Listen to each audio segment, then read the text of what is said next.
Hello, everybody. There we go. Matt, yes, I am getting back on Discord today. Still have to sort through like 150 different messages from, well, I don't know if they're all from the bots, but yeah, I got some sorting to do through and deleting and stuff like that. But Discord's told me that they have banned the MAC addresses of 12 computers. So I'm getting back into it. Air raid map is, well, air raids have been going on for quite a while now. The shortest air alert is Klemensky with 3 hours 17 minutes. Venezia, Zhytomyr, Kyiv, Cherkasky, Chernihiv, Sumy, Poltava, Kharkiv, Donetsk, Zaporizhia, and Dnipro all under air alerts. And it's almost 7 hours in Dnipro, 6.5 hours in Poltava, almost 8 hours in Kharkiv. See explosions 3 hours 16 minutes ago, 4.5 hours ago, 6.5 hours ago. Izium, Balakila, Kharkiv itself. It's been a long night for Ukrainians this night.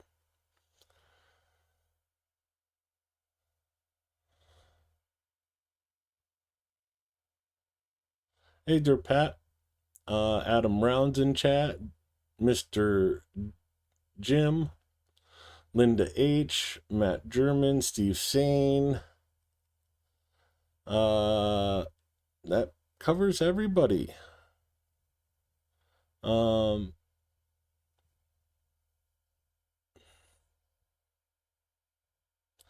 hello there, Anna.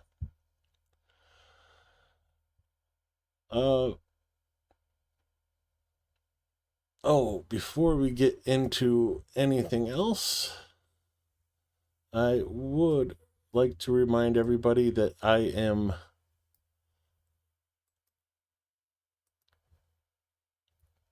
collecting medical supplies to take to Ukraine with me. Many of you have already donated and bought some stuff, and it has arrived. But this will be the last stream for a little while that I push on this, because there is a new Cars for Ukraine fundraiser coming up.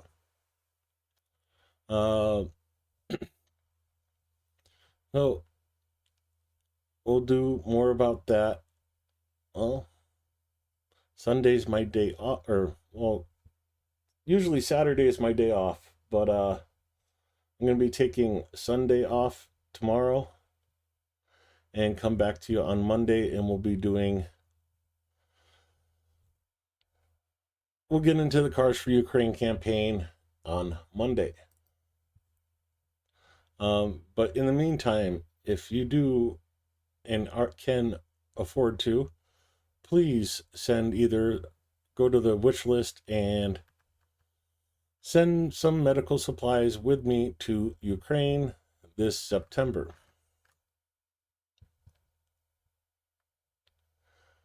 That being said, let's go to back to the air alert map for right now and hop into the operational information as of 8 a.m. May 31st regarding the Russian invasion. We start the report, as always, with glory to Ukraine. The 1,193rd day of the large-scale armed aggression of the Russian Federation against Ukraine has begun. Ukrainian defenders are steadfastly holding back the onslaught of the occupiers, inflicting significant losses on the enemy. In total, 191 combat clashes were recorded over the past day. Yesterday, the enemy launched 2 missile strikes on the positions of Ukrainian units and settlements using 4 missiles, and 85 airstrikes, dropping 155 guided aerial bombs. In addition, it carried out 6,071 artillery strikes. 88 of those were from multiple launch rocket systems. Russia also engaged 3,767 kamikaze drones to cause destruction. Airstrikes were carried out near the settlements of Prokrodi in Sumy region, Orip, Veterinary, Bila Kolodazin. This hard part of the stream. Starorivka in Kharkiv, Stefanivka, Alexandro Kalanova, Zoria, Yablunivka, Volodrivka, Nikanorovka, Poltavka, Koptevko, Novotroitsky, Drusivka, Drovobalka, Gorokova, Oleksivka in Donetsk, Novodrivka, Oleksiv, Poltavka, Zalechny, Gulyapol, Dolinka, Vrknina, Taris, Malatokmaka, and Zeleny in Zaporizhia region. Also in Mykolaiv in the Kherson region. Over the past 24 hours, the Defense Forces aviation missile forces and artillery units have struck 7 areas of concentration of personnel, weapons, and equipment, 6 command posts, 16 artillery pieces, and 1 other important enemy target. Going into the individual directions and the deep state map. Zooming in for Kharkiv. The enemy tried 4 times to break through the defensive lines of our defenders in the areas of Staritsa, Voschansk, and heading over to the east. Oh, dang it, don't do this to me now, brain. Kamienka.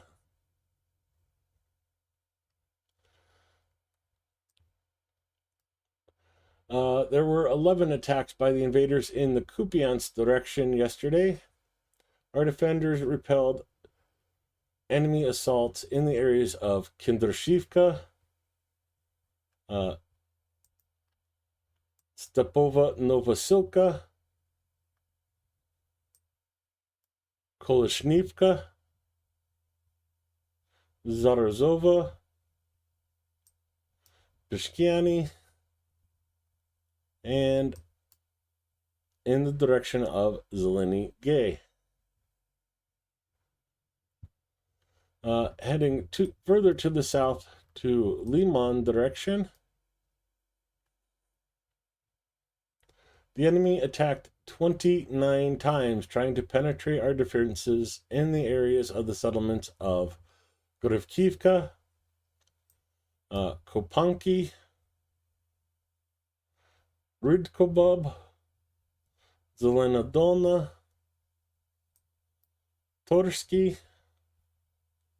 Novomir, Bilogorivka, bouncing around a bit, Olhivka, Karpivka, and that was all, but no and in the statement.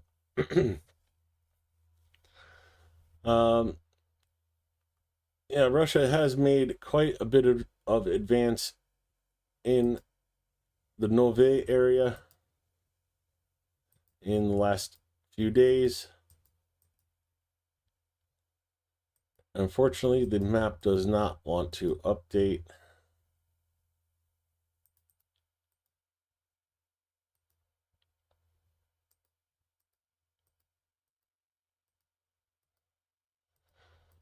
Yeah, so all this time, for 2 weeks worth of fighting in this area, from the 15th to the 30th, that's the advance they've made. Half a month, and they've gotten a couple hundred yards.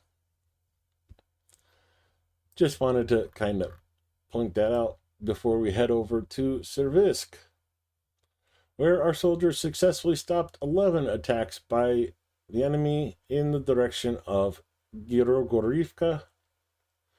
I have to zoom way in for this settlement here, Ivano-Dorivka and Verkno-Kamiansky.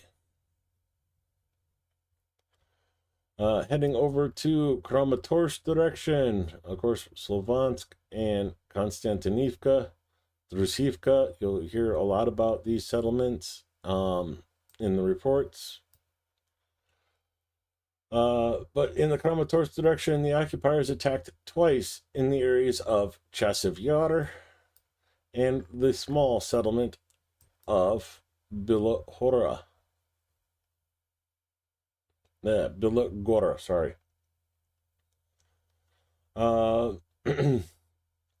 Heading to Tourette's direction. Oh, I just lost it there.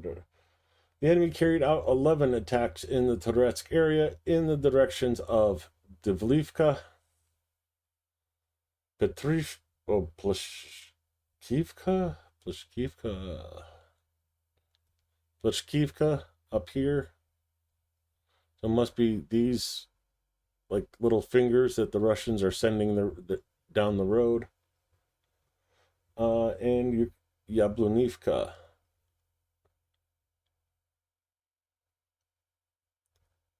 That's a ways out of the way.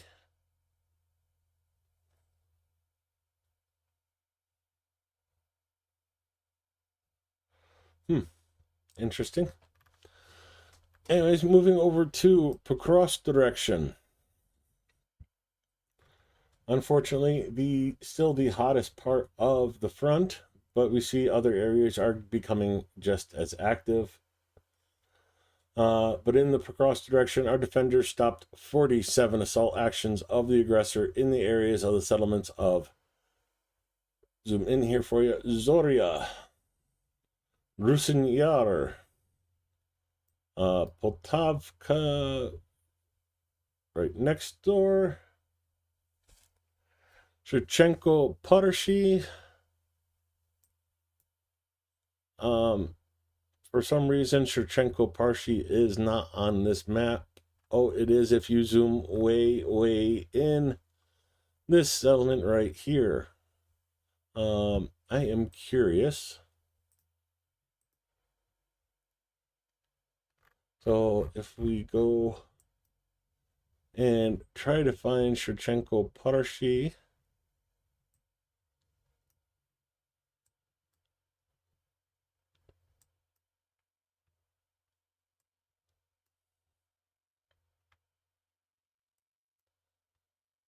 Shevchenko right here. Just to give you an idea of how big some of these towns are. 1, 2, 3, 4, 5 homesteads.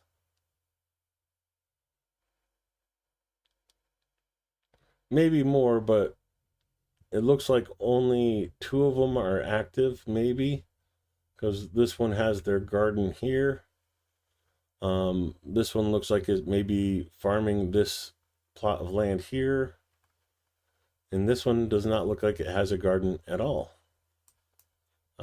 This one has a small garden right there.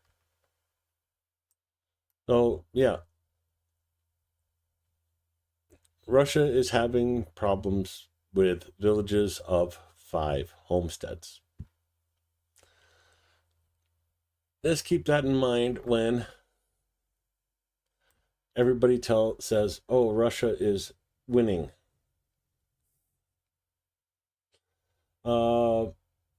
Anyways, moving on from Shevchenko-Pershi to Mirolubivka, Zarazovo, Malinivka,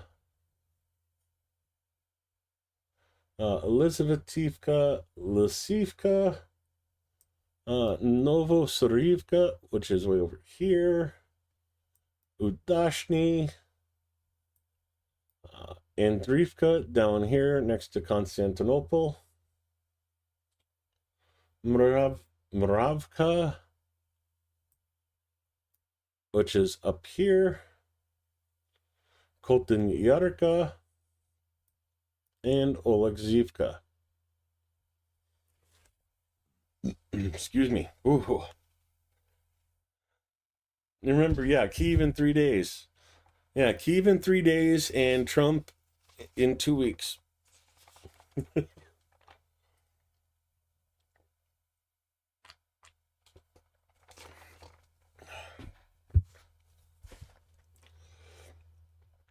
Heading over to the Novopavlivka direction. The enemy carried out 25 attacks in this area over the past day near the settlements of Constantinople, Bagatar, Oradny, Shevchenko, Novopil, Velinipol, Novosilka, Zelenipol, and in the direction of the settlement of Kumar.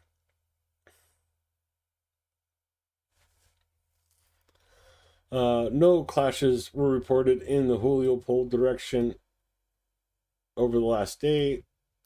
Heading over to Orkhiv. The occupation troops stormed positions of the defense forces 4 times in the Stepova area and in the direction of Novodanlivka. In the Dnieper direction, our defenders successfully stopped 4 enemy assaults. It does not give us settlement names, but in general, those assaults usually happen from Oleshki or Kozachi Lihiri. And they're generally just trying to gain footholds in the islands in the river delta. No signs of the formation of enemy offensive groups were detected in the Volyn or Polizia directions. Ukrainian defense forces continue the operation in the Kursk area.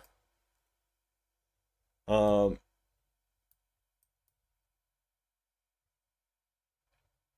the past day, 34 clashes took place in this direction. The enemy launched 14 airstrikes, dropping 24 guided aerial bombs, and carried out 245 artillery attacks, 9 of which were from MLRS. Our soldiers continue to inflict significant losses in manpower and equipment on the occupation forces, actively undermining the enemy's offensive potential in the rear. Goes into the Russian losses for today. We'll cover that with the graphic here shortly. We end the report with join the defense forces. Razom Peremojemo. Slava Ukraina.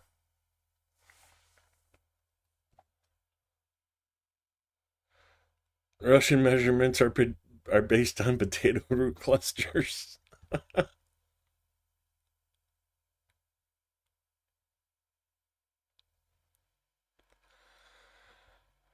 War Thunderista? It's not propaganda if it's the truth.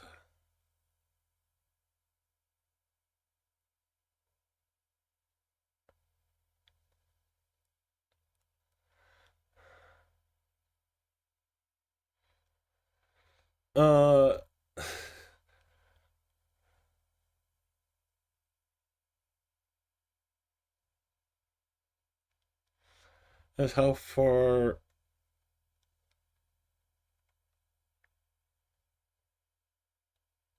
No, it's not. You want to know how wars of attrition are measured? I'll show you right now.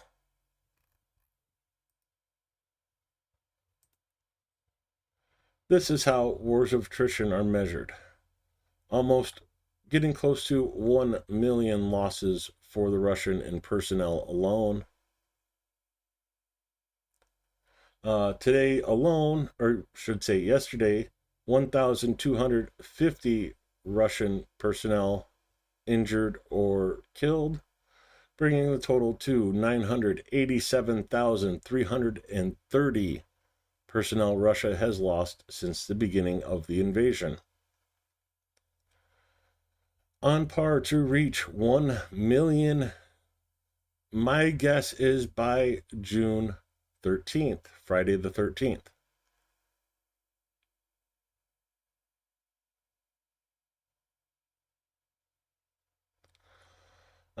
Two additional tanks were blown up today, 5 armored personnel vehicles, 54 artillery systems.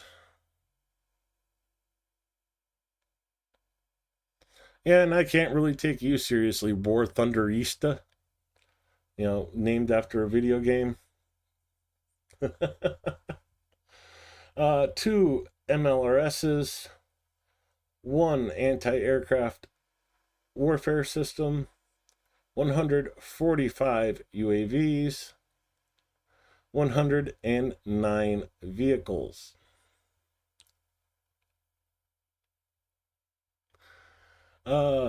That is the Russian losses for today. I'll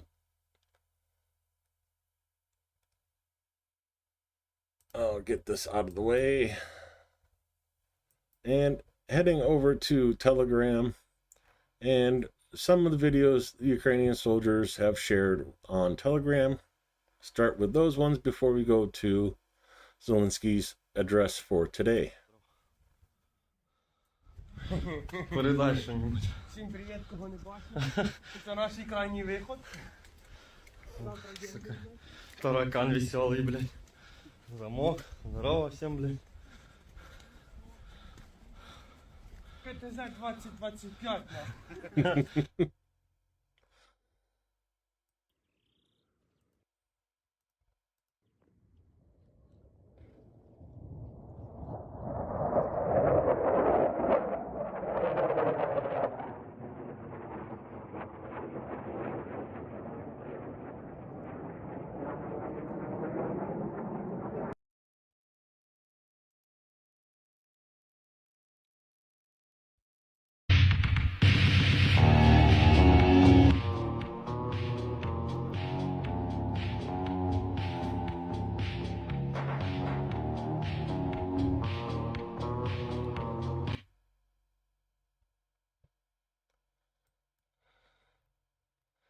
And you're probably one of those ones that still think greed is good.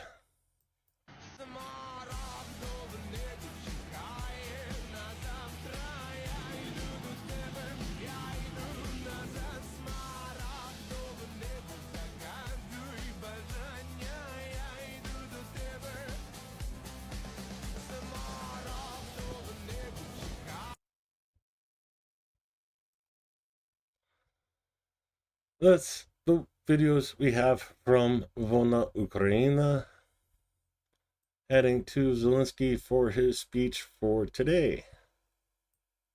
Бажаю здоров'я, шановні українці, українки. Готуємось зараз до нових дипломатичних кроків разом з партнерами в Європі та дуже важливо з нашими партнерами в Сполучених Штатах. Фактично щодня ми на зв'язку з усіма, хто може зробити дипломатію не пустою. Станом на цей час немає чіткої інформації, з чим росіяни збираються в Стамбул. У нас немає. У Туреччини немає, у Сполучених Штатів також немає і інших партнерів. І поки це виглядає не дуже серйозно. Ми з цього приводу вчора говорили з президентом Туреччини Ердоганом. Звісно, всі в світі хочуть, щоб дипломатія запрацювала і щоб було реально припинення вогню. Всі хочуть, щоб Росія припинила гратись з дипломатією і закінчувала війну. Всі хочуть серйозного миру, і Росія повинна на це піти. Саме такою має бути адженда зустрічі. Ми свою адженду дали. Ми сподіваємося, що американська сторона буде рішучою в питанні санкцій, щоб допомогти миру. Поки що бачимо тільки нові російські удари та нові російські штурми. Сьогодні була доповідь головкома Сирського. Ситуація на фронті залишається непростою. На деяких напрямках ми фіксуємо збільшену російську активність, найбільш серйозні бої на Покровському напрямку, Лиманському напрямку, Куп'янському. Продовжуємо і нашу Курську операцію, яка утримує значну кількість російських військ від активності на території України. Війна має виходити на територію Росії, туди, звідки вона прийшла. Я хочу подякувати сьогодні нашим воїнам за стійкість, хочу подякувати всім за влучність, за результатами тижня. Відзначу передусім штурмові полки, які діють саме на Курщині. Це 33-й, 225-й, 425-й окремі штурмові полки. І також на цьому напрямку серед кращих 103-я окрема бригада територіальної оборони. Дякую вам. На Покровському напрямку особливо ефективні воїни першого штурмового полку. А на Торецькому напрямку є хороші результати у 100-ї окремої механізованої бригади. Молодці. І, звісно, 82-га окрема десантна штурмова бригада, наша Буковинська бригада. Дякую вам. Дякую вам, хлопці. Дуже активно працюємо, щоб гарантовано забезпечити наші сили оборони усім необхідним: зброя, виробництво і постачання, фінанси, тренування. По кожній потребі формуємо нові домовленості з партнерами. За цей тиждень особлива вдячність Швеції. Активно рухаємось в рамках оголошених пакетів підтримки. Німеччина дуже хороші домовленості про інвестиції в наше українське виробництво зброї. Нідерланди працюють для постачання F-16. Британія спрямовує прибутки від заморожених російських активів саме на озброєння та ремонт техніки для України. Все це мільярди доларів, які зміцнюють захист нашої держави, зміцнюють наших людей. Наступного тижня ми готуємо домовленості з країнами Балтії та Північної Європи. Також наповнюємо змістом наші саміти Групи Семи і НАТО, які відбудуться незабаром. Активно працюємо із усіма, хто може посилити санкції проти Росії та хто підтримує такі дуже важливі рішення. Україна не буде просто чекати, коли Росія дозріє до завершення війни. Ми робимо все. щоб спрацював примус Росії до миру. Дякую кожному, хто допомагає нам. Пишаюсь нашими людьми. Слава Україні! Героям слава. And Scottish Pope, if you're still here, this isn't Mercado's chat.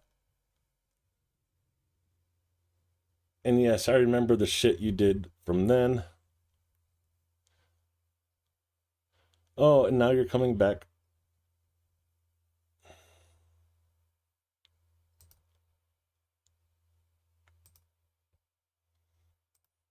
I'll see you tomorrow.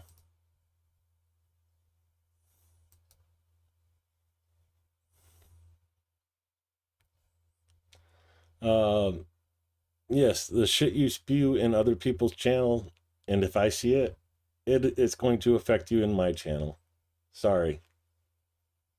Not sorry.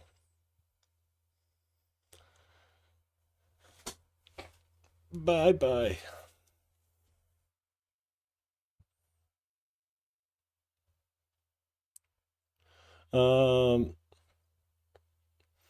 I mean, War Thunder Eastus is saying the ruling classes, the people ruling the worlds are not ruling with morality.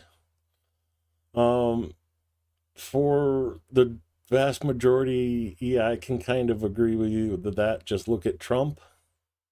There are a few good ones out there, but definitely not the majority.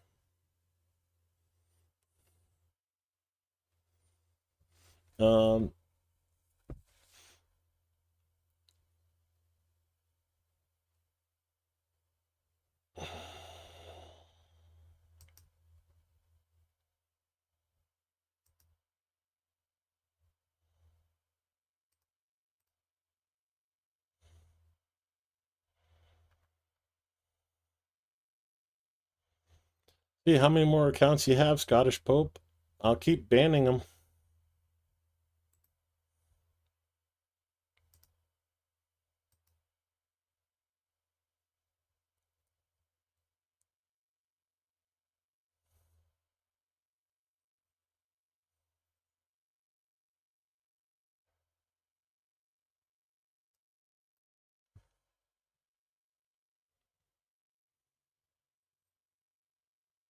Where's the next one, Scottish Pope?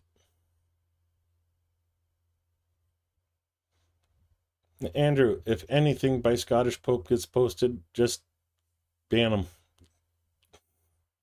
No, I am laughing it off for the most part. But no, War Thunder Easter, I'm not banning him. But Scottish Pope, because of the crap he's pulled and the bullshit in other people's chats, I'm not going to allow him to even speak or have a voice in my channel.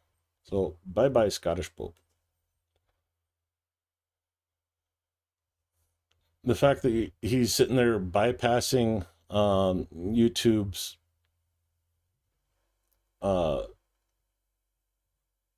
bans with multiple accounts is kind of funny. That he has to do that to get his opinions heard. And well, I'm not. If he wants his opinions heard, he could start his own YouTube channel. And there's another account. Bye-bye.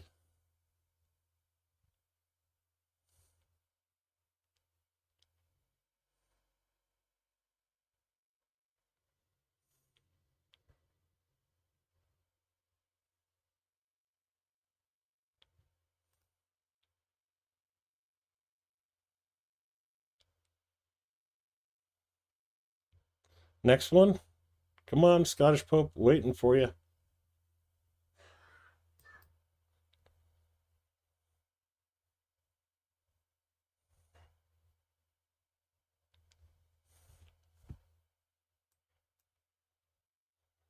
Unfortunately, we see drones coming into Ukraine, a large group heading towards Kyiv, another group heading towards Zhytomyr, Poltava, and Dnipro areas.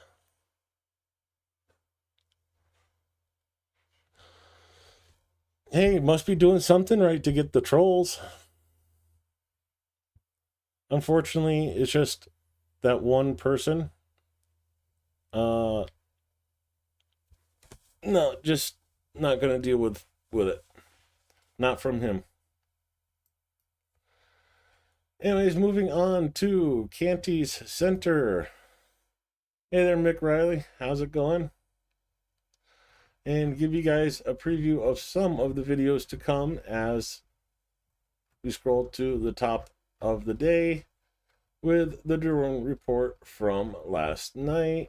And it's actually a lot more stories than I thought because it's taking me a while to get to the drones from last night. Here we are.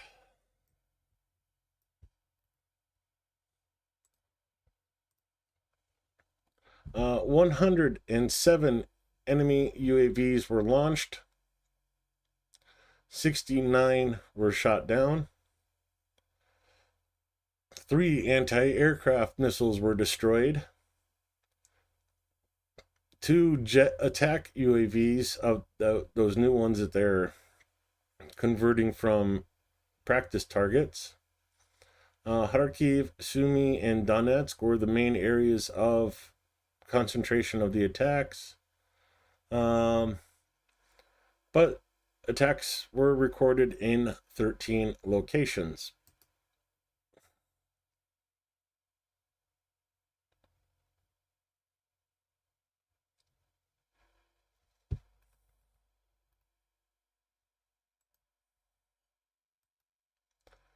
The Baba Yaga in action is our first video of the night. A rare phenomenon recently, since the occupiers don't use that much heavy equipment, but they decided to use it in the direction of the 63rd Brigade. And they instantly lost it. Here's the video.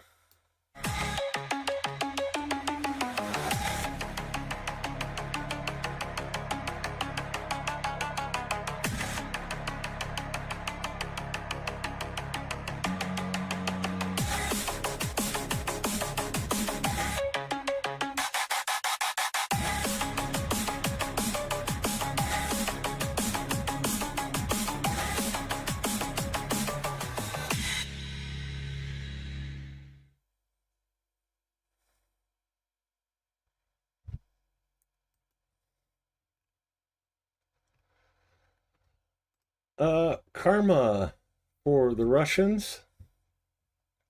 This morning, the Russians attacked a car delivering bread in Sumy, and now a bakery in the air with an area of 1,500 square meters is on fire in Krasnodar, that Russian town.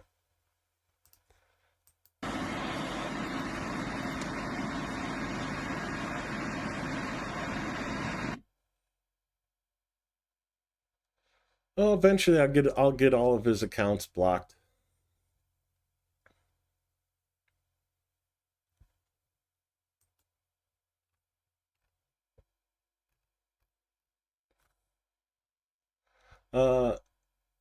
Another video of Putin's last kiss.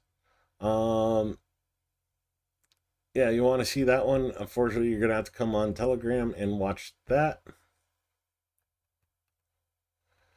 And unfortunately,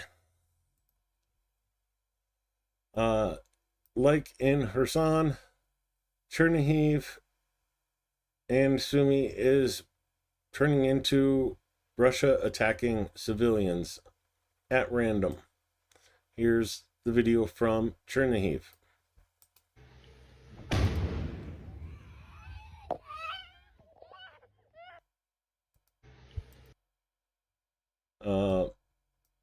Back it up a little bit and slow her down. So you see the drone coming in, a parked pickup truck.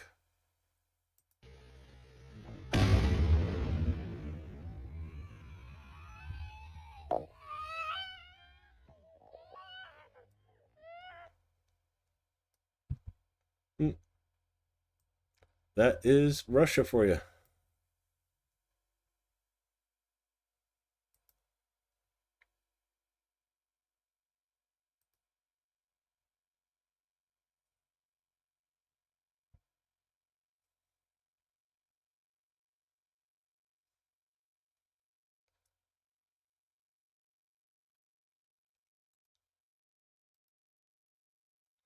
Scouts of the Black Forest Brigade detected and corrected a strike on the Russian short-range Tor M2 air defense system.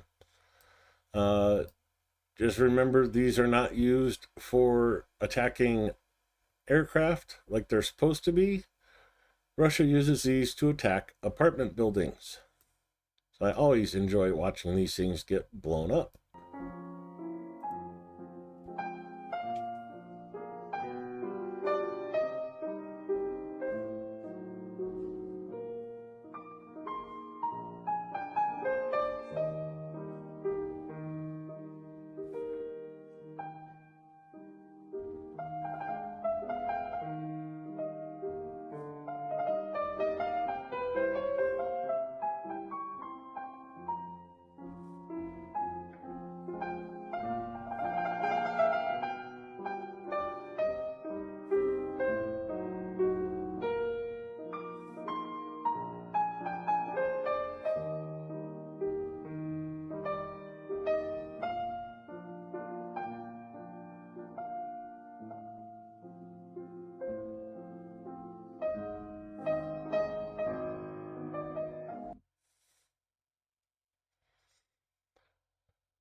That's okay, Vlad. Scottish Pope can let those dust mites breed in his bed all he wants.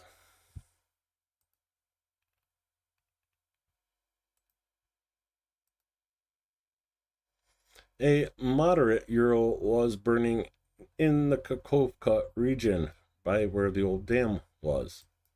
Нацистская нечисть не останавливает свои обстрелы ни днем, ни ночью. Я уверен, настанет мирный день на нашей земле, цели СВО будут достигнуты, и каждый погибший мирный житель, военнослужащий будет отомщен.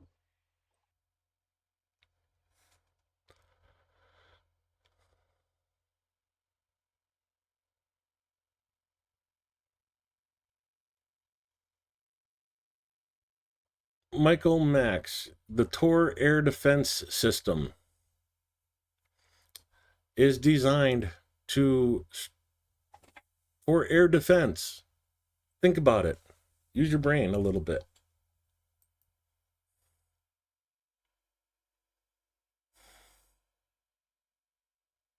Tor can attack buildings. They do it all the time.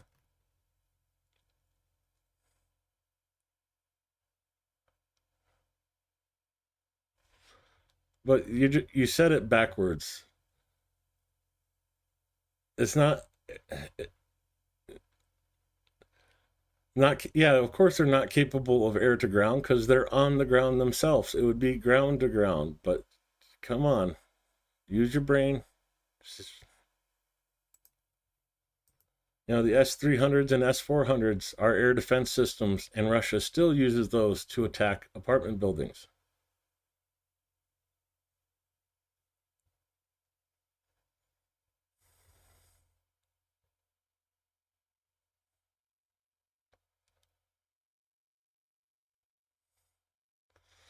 The Lapit Lagged will be left without galoshes.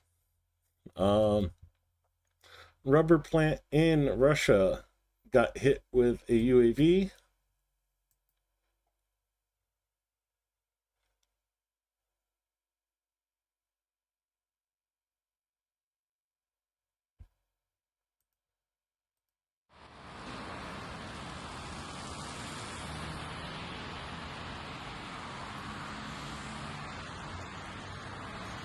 Yep, keeping the home fires burning in Moscow.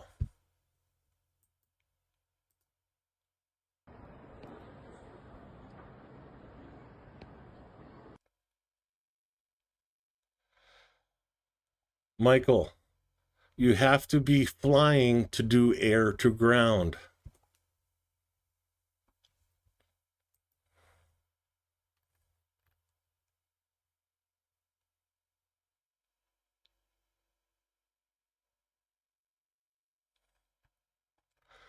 Russia lost a couple of their shaheeds in the forest, and, well, the Ukrainians found them. Хто, друзі, знає, що це за гриби? Їх просто тут устелено.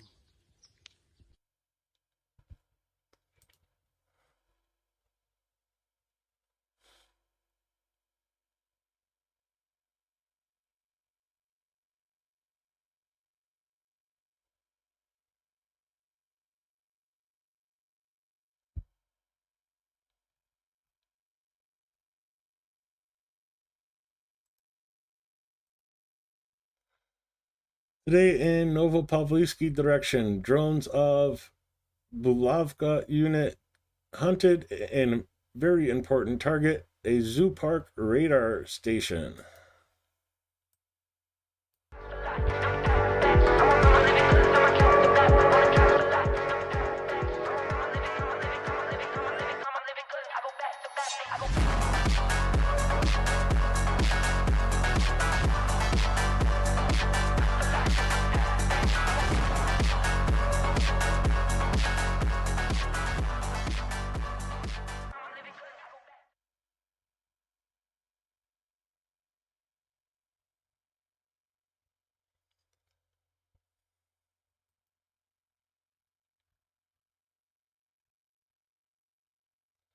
I'm done with it. Bye-bye, Michael Max. Have fun. Russia is now threatening that Ukraine will be left without Sumy, Kharkiv, Odessa, Zaporizhia, and Dnipro regions if it refuses to reach a peaceful settlement. Yeah, that's Russia. Let it give us land or we'll take more of your land. They're going to take the land, try to take the land anyways.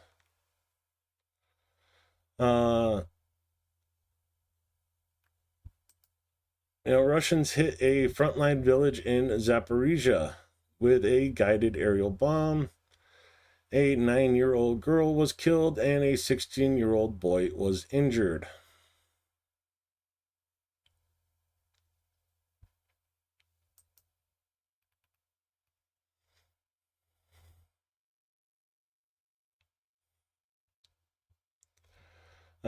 Russians release video of Chinese low-altitude laser defense system used to shoot down Ukrainian drones.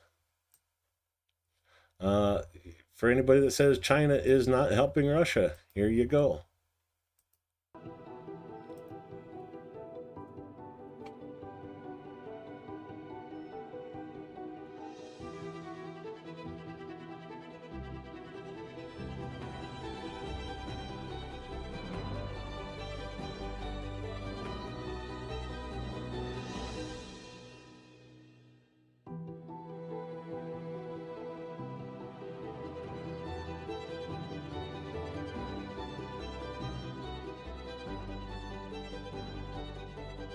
You forgot to be there, Vlad.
And I'm just going to ban the trolls from now on. Bye-bye, Ian.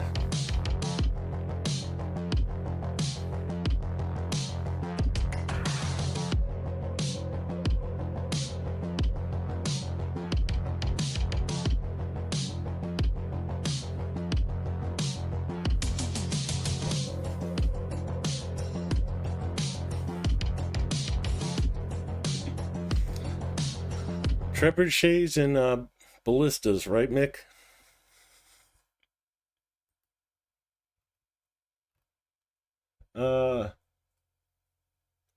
Russians again attacked Kharkiv with precision-guided bombs.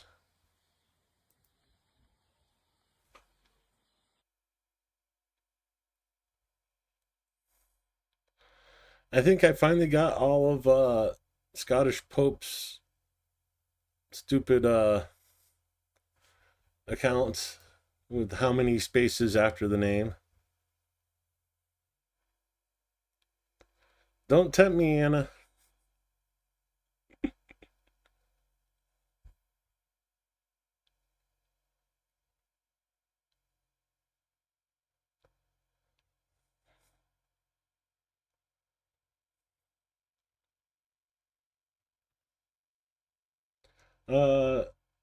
Soldiers of the Skaval Regiment continue to actively destroy Russian logistics in Luhansk.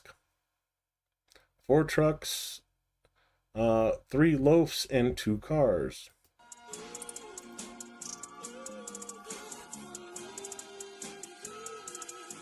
Okay, the way you looking at me got me feeling some type of way. I do whatever just to make you smile. That's the price I pay. Don't matter what the weather, it don't matter the time of day. Don't feel the same without you by my side where you gotta stay. You make everything better when you walk in the room. That look in your eye made me feel like I walked on the moon. No, you don't gotta say a thing for me to know what you thinking. Yeah, you an angel in the flesh. I thank the Lord for your visit. I cherish every moment spent with you. It's meant for two. I'ma be there to the end for you.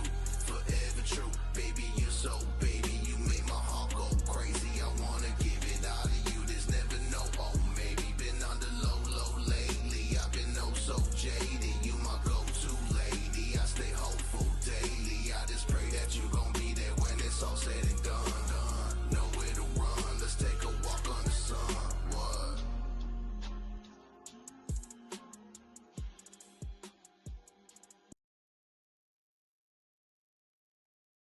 Ross, Mick, and Ian, or whatever your other account was. No, I don't have opinions on fake news. Russian propaganda is lies. And you're repeating a story that was debunked 4 months ago. So come up with something current, and maybe I'll talk to you about it. Next account.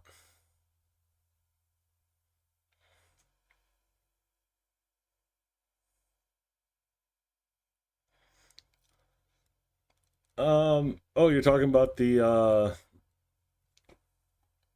fiber optic drones? Yeah, there's a bit of those. Ukrainian F-16s will be connecting to NATO military Wi-Fi. This will allow them to coordinate air defense between Patriot F-16s, Mirage 2000s, and other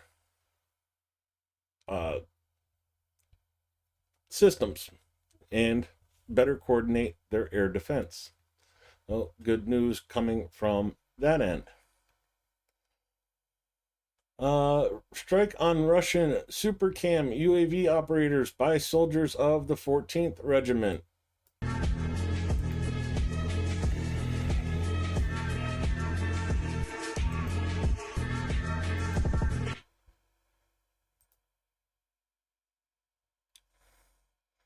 Bye-bye, Scottish Pope.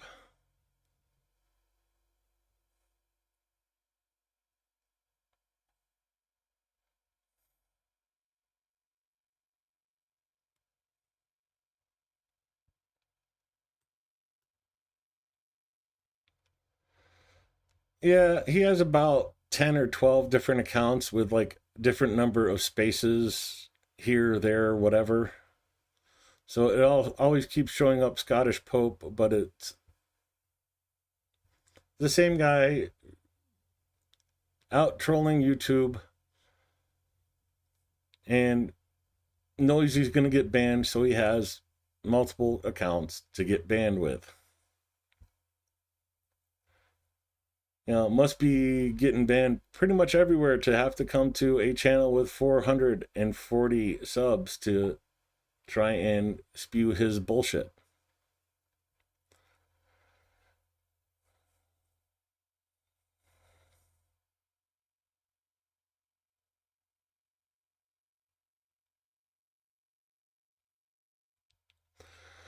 Combat work of the 14th Mechanized Brigade. Among targets hit is rare Grad P system, also known as Grad Partisan.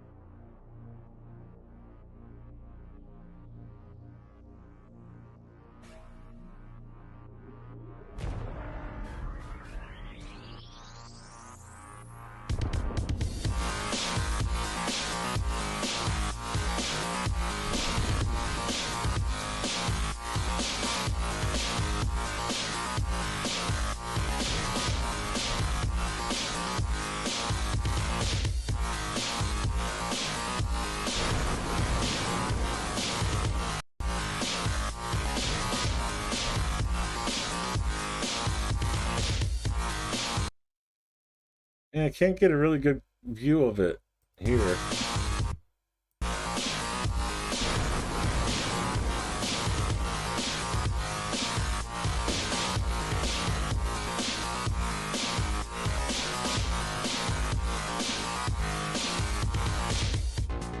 Yeah, so kind of just like a pipe.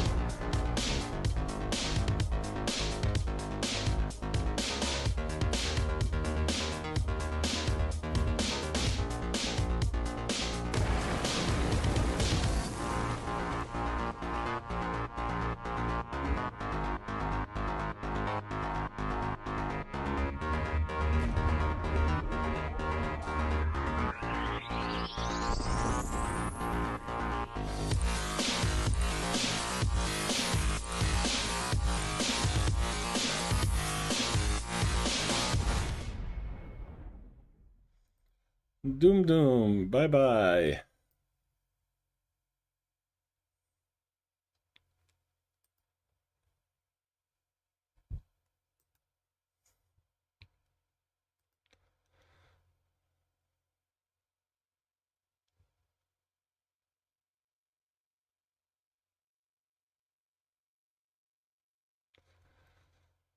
Doom doom. Because it didn't happen last week.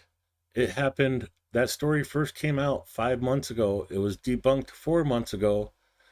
And Russia figures everybody's forgotten about the issue 4 months ago and redoes the story again.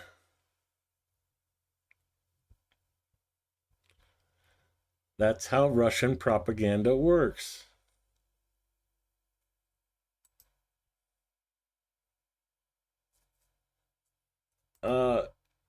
Ukrainian Su-27 strikes with 2 GBU-62 bombs at the location of the enemy's assault groups near the village of Bagatar.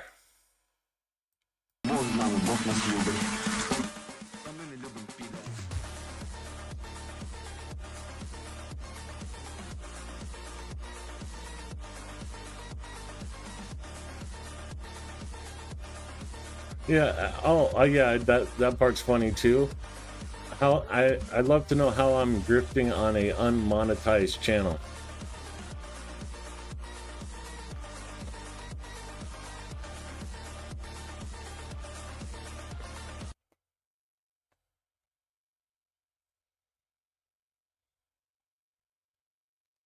They don't remember 6 months ago. It's too much.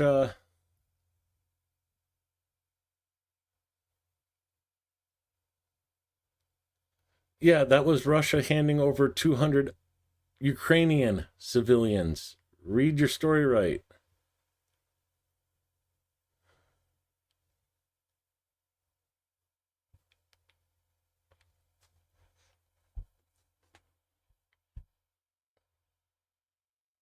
I'll wait for you.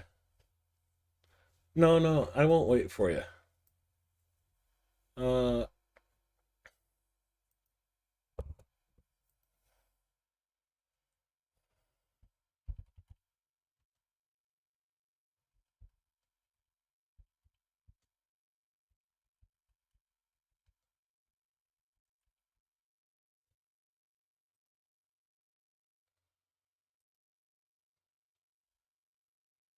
uh,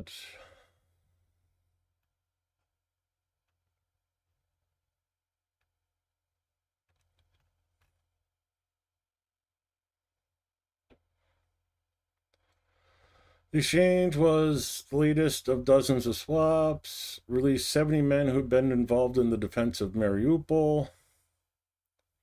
Um,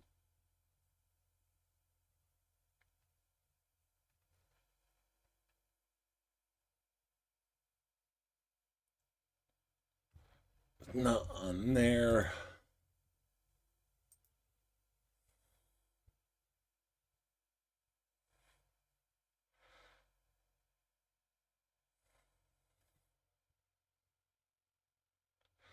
Um,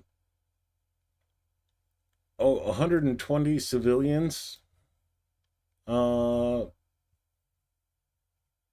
so how'd that number get to 200 for one?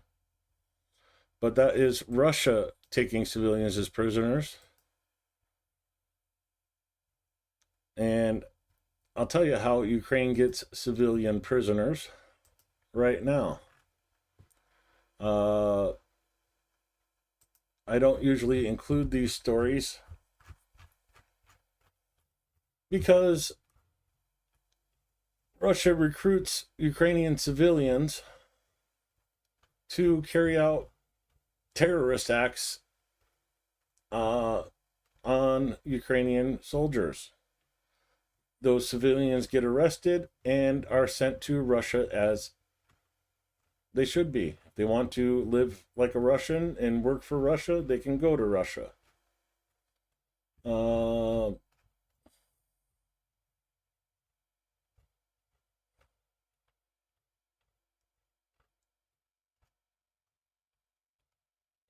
Might take me a bit of scrolling to get to the story, but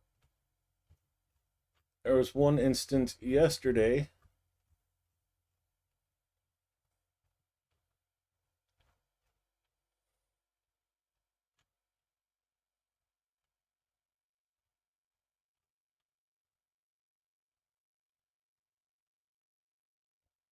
No, not that one. Okay, finally on the right day.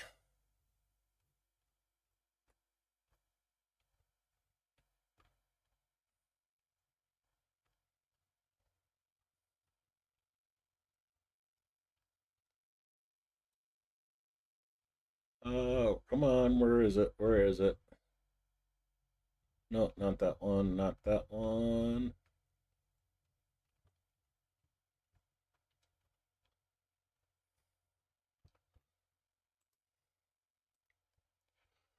SBU detained a taxi driver FSB agent who was correcting Russian strikes on the Dnipro. The Russians recruited Dnipro taxi driver Roman Liha to adjust missile and drone attacks in the city. You want to trade civilian for civilian? Russia gets this guy, Ukraine gets their civilian back.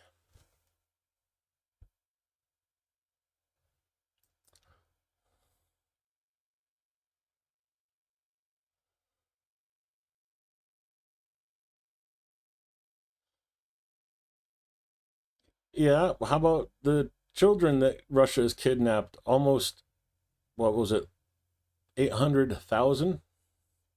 Bye bye.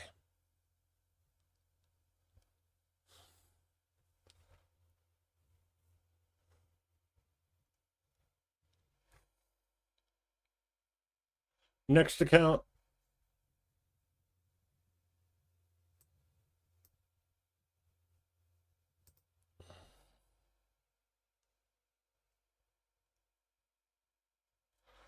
I thought I did ban him. He comes back with another account, and he'll come back with another account. and another account, and it's basically YouTube's version of Whack-A-Mole, but it's Whack-A-Troll.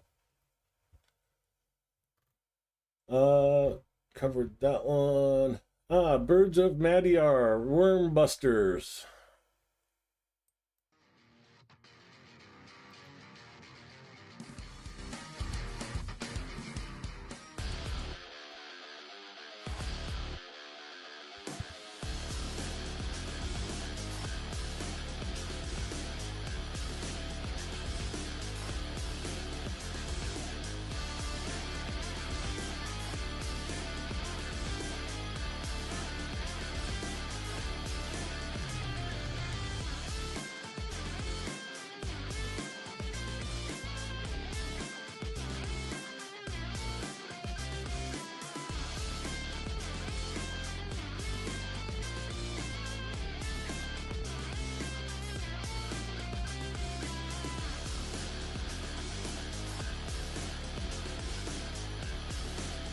Oh, they're from the Enforeskin channel? That explains a lot.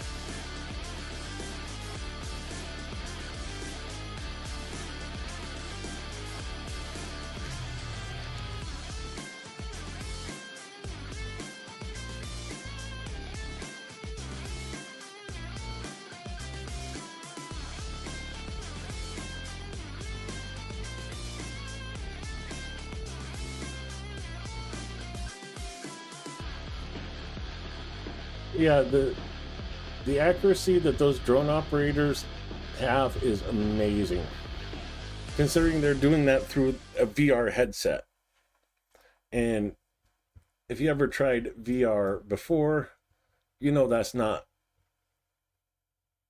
the nicest thing to try.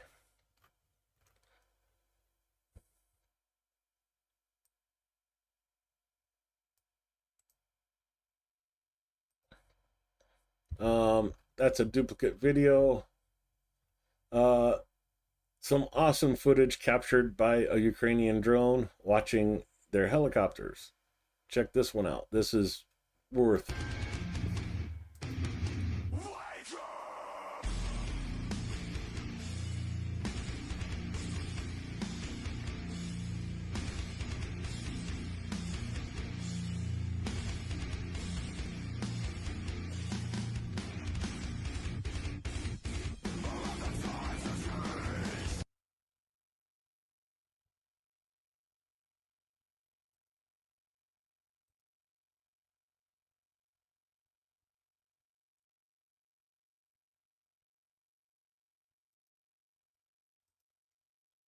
Uh,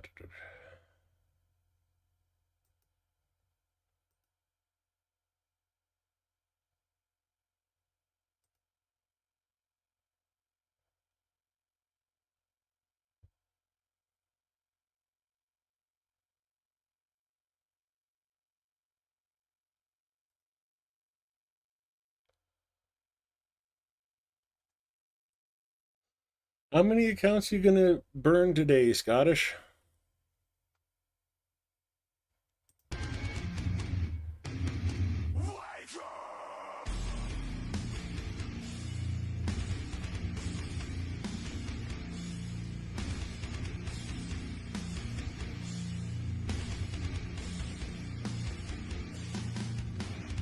I love that angle of the drone sitting there watching the rockets come out of the helicopter. That was awesome. Whoever thought about doing that, thank you so much.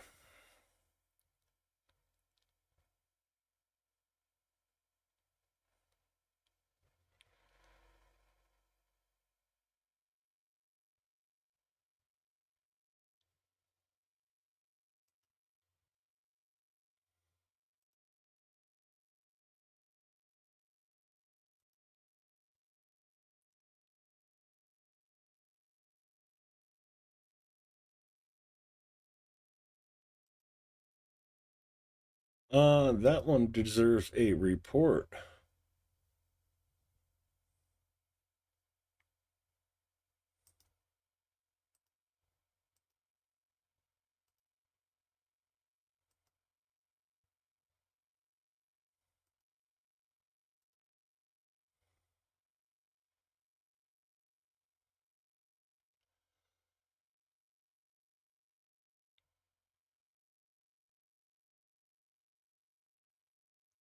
Bye-bye. Warehouse of rubber products. We already covered some of those videos, but some additional photos later in the day. And we're talking about the FPV drones getting much better images. This is what it really isn't anything to confirm it, but I'm gonna guess down south in either Kherson or Zaporizhia, maybe even Dnipro area, but that's all the fiber optics from the drones going by.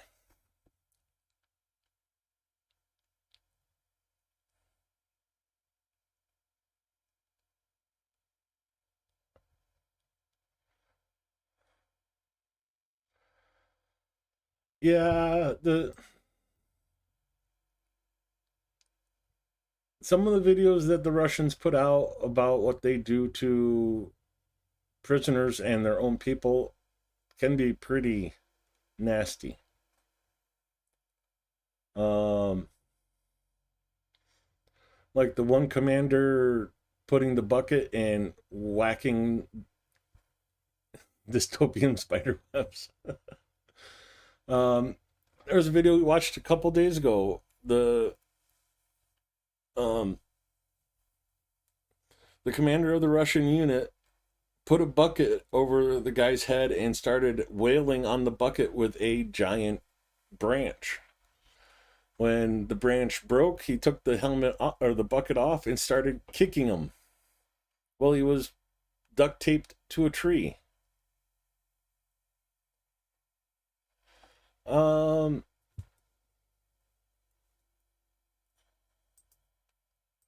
Let's see if I could find that picture really quick.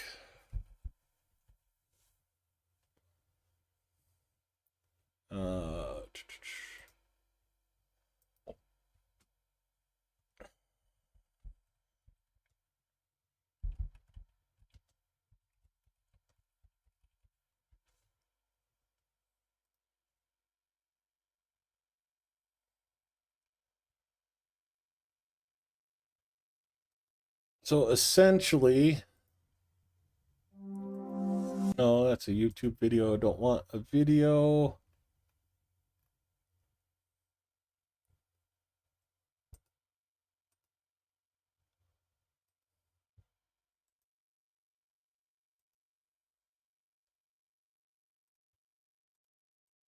Oh, this is what it is. It's basically like a bottle with like a fishing reel of fiber optic line that comes out of it as the drone flies.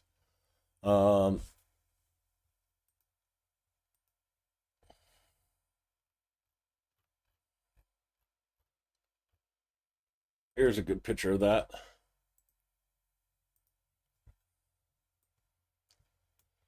Just like a giant fishing reel of fiber optic line. And that just sits in that thing and spools out as it goes. And I think the current maximum is 30 kilometers of fiber optic cable.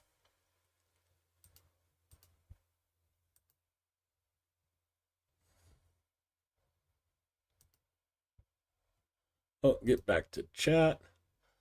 Did the next one come in, or did we go through all of his bad accounts?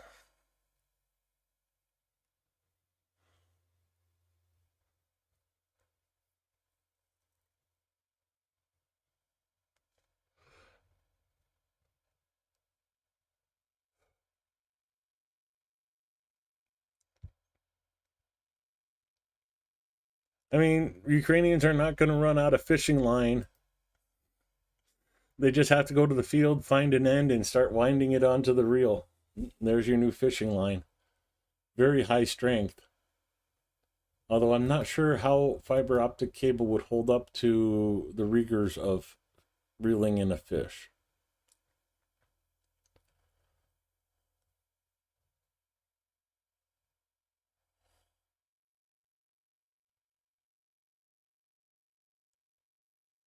Uh,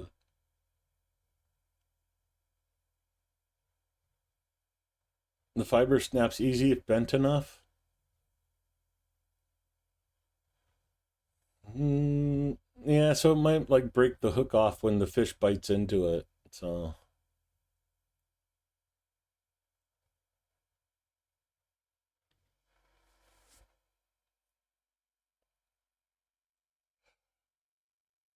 show me some video, War Thunder Easter. I'd love to see it. With all the cell phones and shit, there's tons of videos. I get videos from Russian sources too, and I'm not seeing Ukrainians duct taping their people to trees. Um,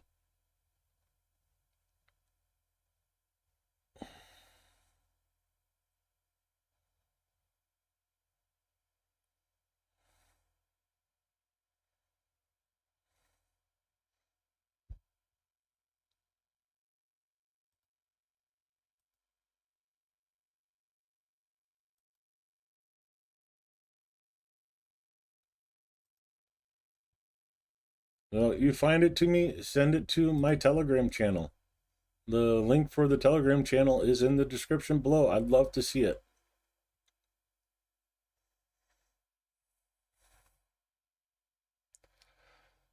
Destruction of enemy personnel in cover by strike UAV operators of Omega unit.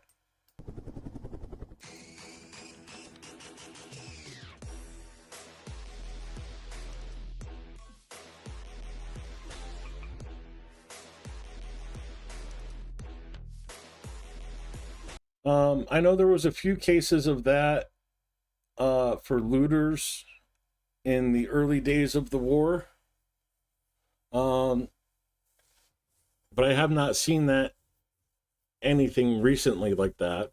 But if that's what you're talking about, yeah, there was looters that were taped up by civilians during the beginning of the war.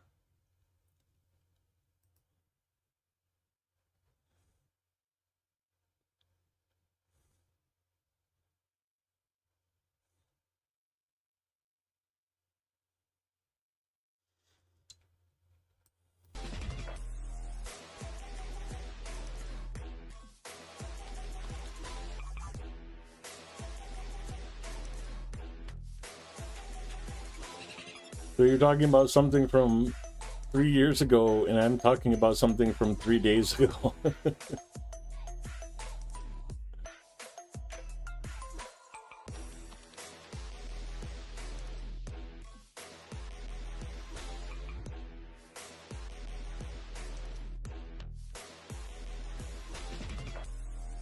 Yeah, they were there for maybe a couple hours, but the Russians literally, like their own soldiers, if they don't follow out an order or fall asleep on the job, they're practically beaten and tortured for it so they don't do it again.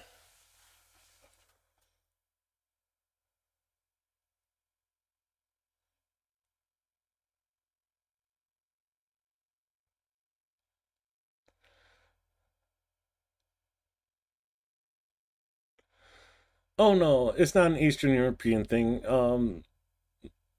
We had freshman totem poles in our my high school, and it sounds exactly like what it was. We take freshmen and tape them to the flagpole on top, knees, and go up and see how high we could get the freshman totem pole.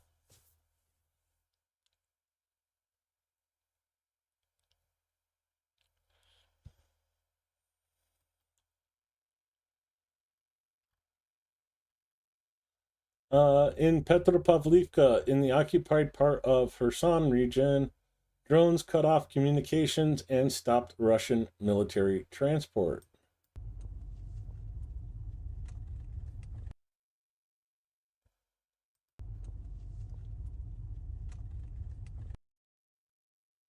Burning rather nicely, I think.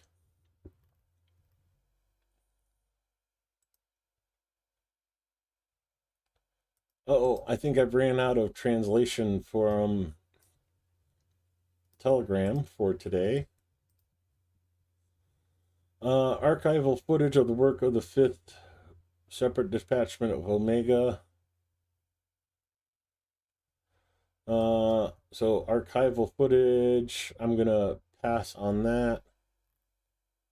But for the last video I have for you tonight, it's a bit of a longer one, but I think you'll enjoy it. It's not letting me translate by that, so Sergei Nazarenko, an officer of the 1st Detachment of the Central Military District Omega, and his partner Galina performed an extremely sensitive dance during the charity ball Brave Hearts that consisted of a mix of pastorbal and tango. The dance was performed to the song Don't Go There, Don't Go by Vivian Mort. He wanted everyone to see this experience, so I'm helping him with that goal. Сергій Назаренко, офіцер Центру спеціального призначення «Омега», який став на захист України з перших днів повномасштабного вторгнення. У жовтні 24-го року він отримав поранення під час штурму ворожих позицій. Реабілітація ще триває з початку травня. Так, я десь загубила свій текст. Сергій повернувся до служби, вибачте, і ще до однієї важливої частини свого життя. У минулому він професійний бальник. І виступ для нього теж особливий. Це таке, знаєте, повернення до себе, до своєї мрії і до руху. І його партнерка Галина Трофімова, професійна танцівниця і волонтерка, яка переконана, що мистецтво лікує душу. Разом вони неймовірно старанна і натхненна пара. Кожен рух відточений до найменшої деталі. Їхній танець про гідність і про пам'ять. Про те, що у кожного захисника є свої мрії, таланти, болі та надії. Цей номер як нагадування, що навіть коли тіло змінене, душа лишається вільною. Коли поруч є люди, які вірять у тебе, життя триває. Це Сергій Назаренко, офіцер Центру спеціального призначення «Омега» і Галина. Зустрічайте мікс румба, танго, пасадобль.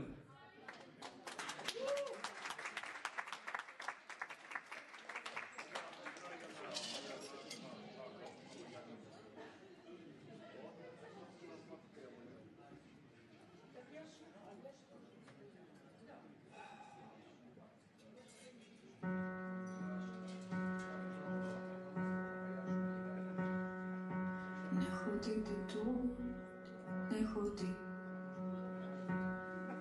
Не ходи ти тут, не ходи. Не ходи ти тут, не ходи. Не ходи ти тут, не ходи. Не ходи ти тут, не ходи. Будеш ти такий тут один. Боже, розсердилася зима. Дим сповзає, як повзе слина. Не ходи сюди в ці шляхи. В лісі заховалися гріхи. Чорне небо, вітер б'є в тюрму. Кровоточить холодом зиму. Не йди сюди, не заходь. Тут лише руїни та Господь. На дорозі стеляться тіла. Їх рахують, як приходить влад.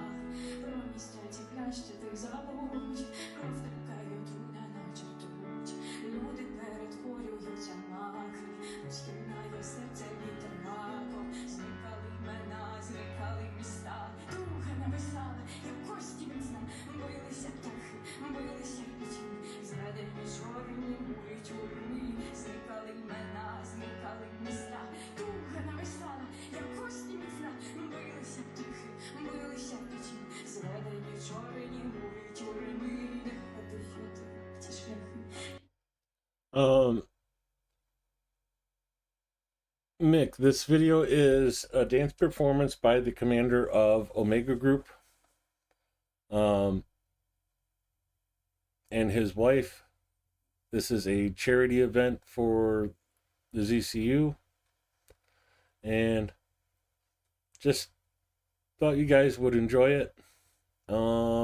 the other reason I stopped is general consensus says Kadyrov is getting ready to flee into exile with his family. Putin refused to allow his 17-year-old son to take over as supreme leader of Chechnya. So that could be interesting, and that could lead to an uprising in Chechnya. Definitely something to keep an eye on. Всі заховалися гріхи, чорне небо вітер б'є в човен, кровоточить холодом землю. Не ходи сюди, не ходи, не ходи сюди, не ходи, не ходи сюди, не ходи.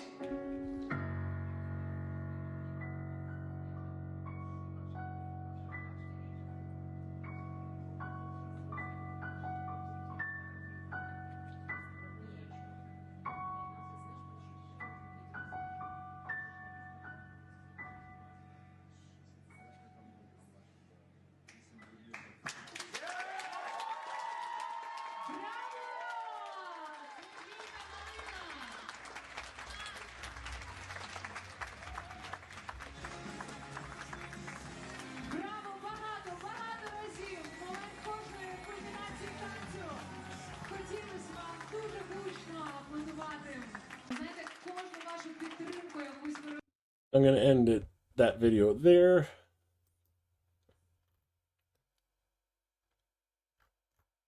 I thought that was a new message from Zelensky, but not at the moment.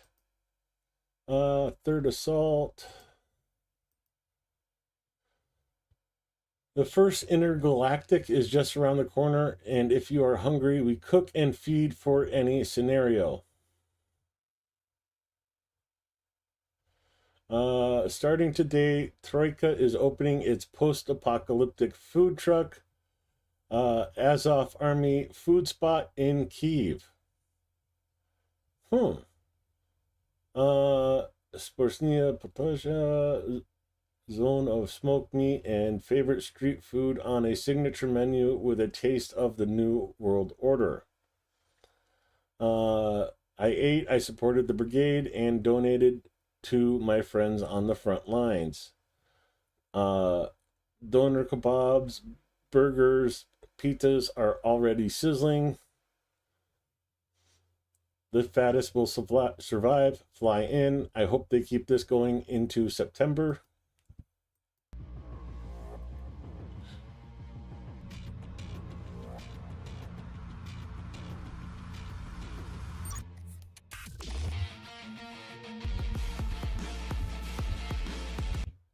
That is an interesting and cool idea to help raise funds for the unit.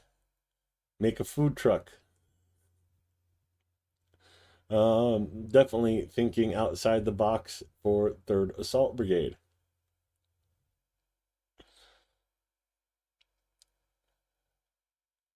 For my first thought is I wonder if Rick knows about this and can go do a review.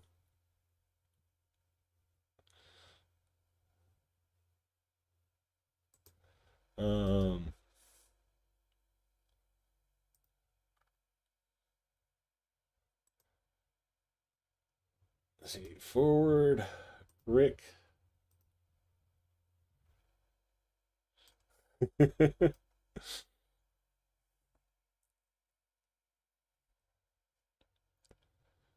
Oh, drone situation is not looking good.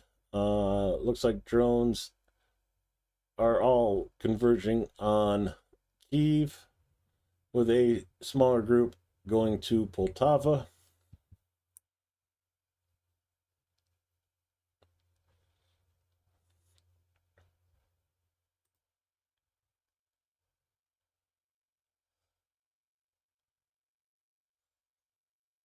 Let's see what else is happening.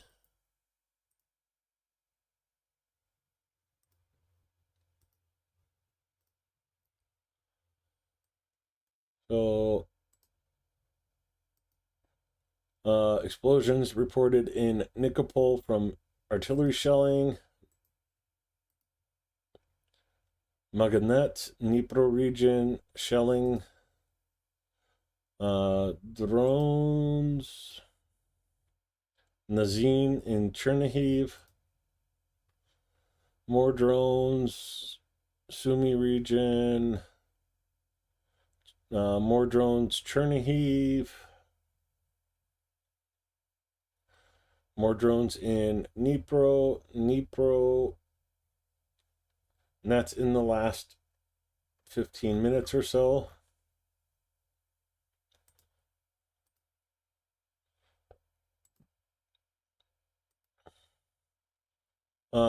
Six UAVs along the border of Dnipro and Kharkiv in the direction of Poltava. Well, that's that group there. 9 UAVs through Kiev towards Zhytomyr. So that group here. 10 UAVs through Chernihiv towards Kiev. Be that group there.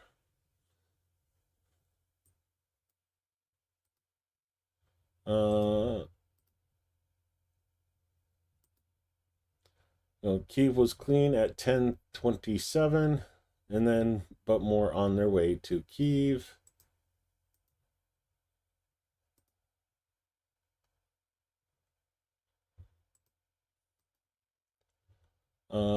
Reported at 9:26, 21 UAVs through Chernihiv, Nazin region towards Kiev, probably with further transit to Zhytomyr.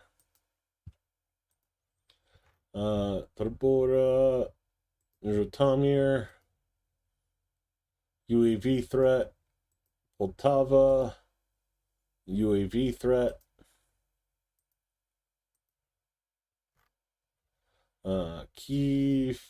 Kiev Oblast, Zhytomyr, Kiev to Zhytomyr Oblast.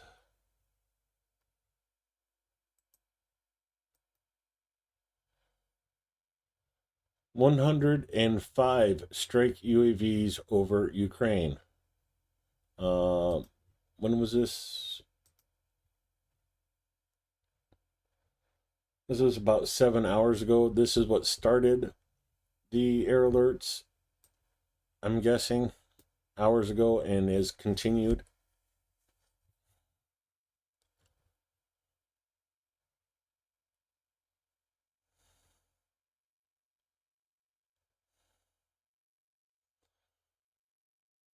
Many corrupt Russians and Kremlin officials and security officers have property in Dubai.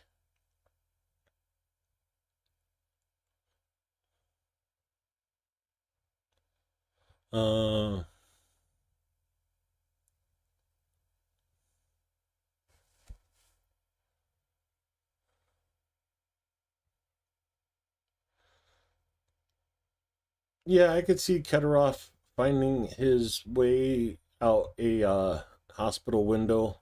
That's a very common thing in Russia. But Chechnya is this area here.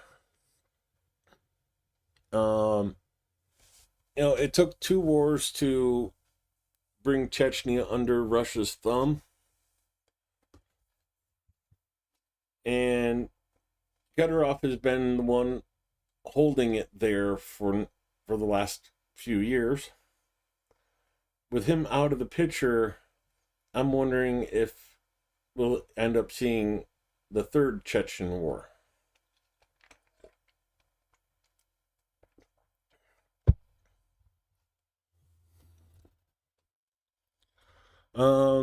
No, Putin has a vested interest in keeping Kedorov in power, and even if it's in name only.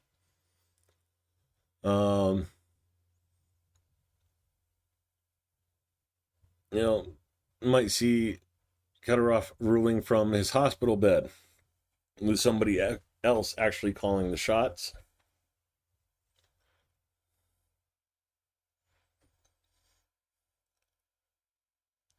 Hey there, Sherlock Holmes. Um,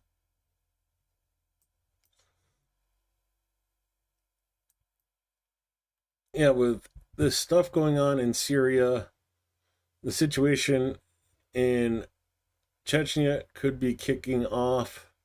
Um, Russians invaded Georgia and Moldova.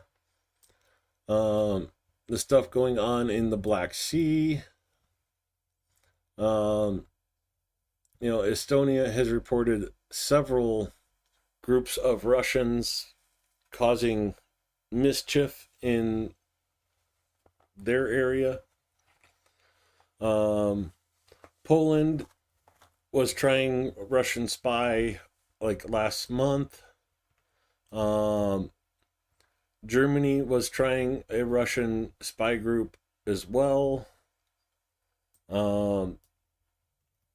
The UK today declared Russia the most concerning thing in the world right now.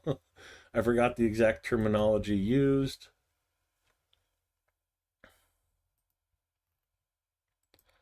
Let's see.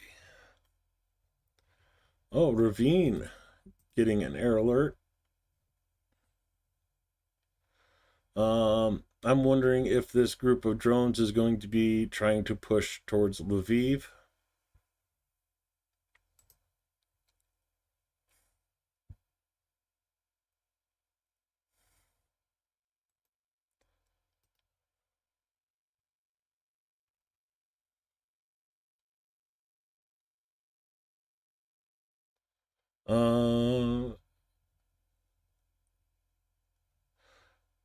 What's really been keeping Russia afloat is not, selling rubles, but their gold reserves.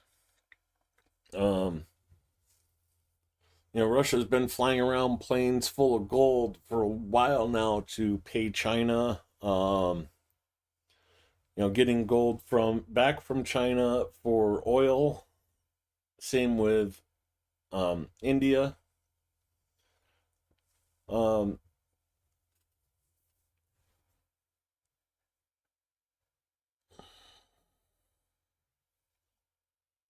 but it could get very interesting here shortly.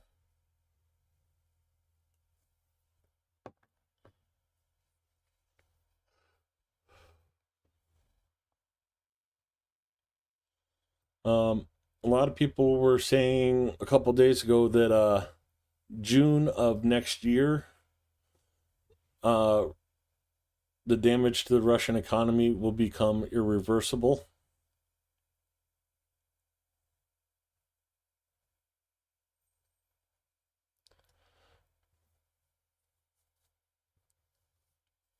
Oh, it's in the Sudan that they took over the gold mines. I know they also took over a couple diamond mines. Part of the Wagner group. Um, yeah, when you talk about blood diamonds, that's a lot of that was Russia's Wagner group. Still is. Um,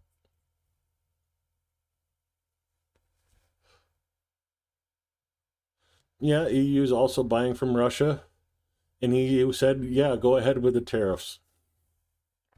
So EU's on board. 500% tariffs to anybody who buys Russian oil is the talk of Washington right now. It's a hell of a tariff.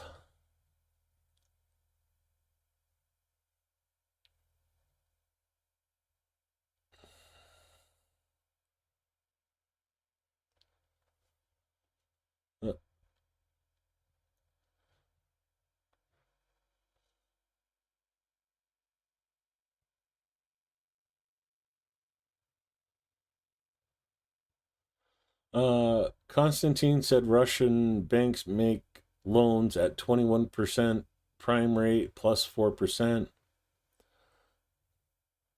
but powerful connected individuals and companies getting financing at 4%, so they can steal from all the banks. Um, I know China's been messing with their economy a lot to keep things looking good. Russia is borrowing a lot of their tactics to keep their economy afloat. Um, everybody's predicted that China would collapse by now, but they just like doubled down on some of the financial games they've been playing. So, when I sit there and talk about the experts saying June of 2026 Russia will collapse, I take that with a grain of salt because they're going off of what Westerners would allow our governments to manipulate. Um, you know, Eastern Bloc, communist blocs, they think differently. So, what they could tolerate is currency manipulation.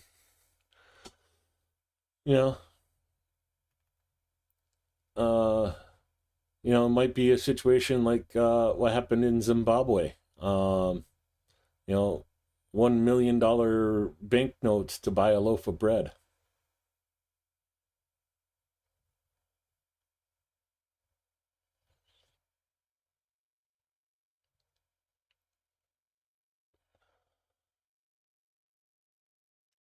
Farmers in Russia are going bankrupt because costs to produce food are much higher than the prices they receive for the products. Yeah.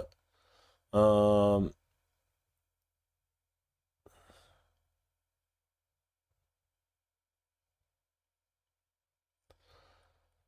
yeah, it's very likely gonna end up like the old USSR, standing in line for a loaf of bread.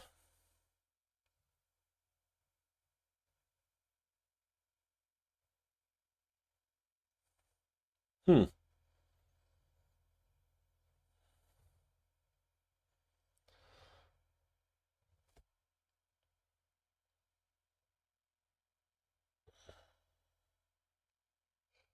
Um,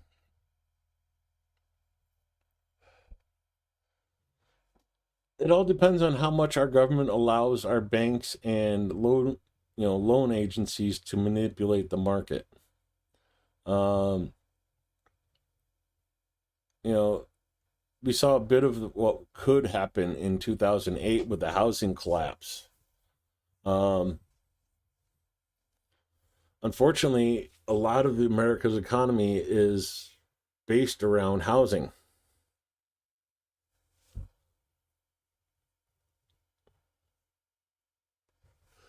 Nura, look at Holodomor. They'll force the farmers to grow and starve themselves.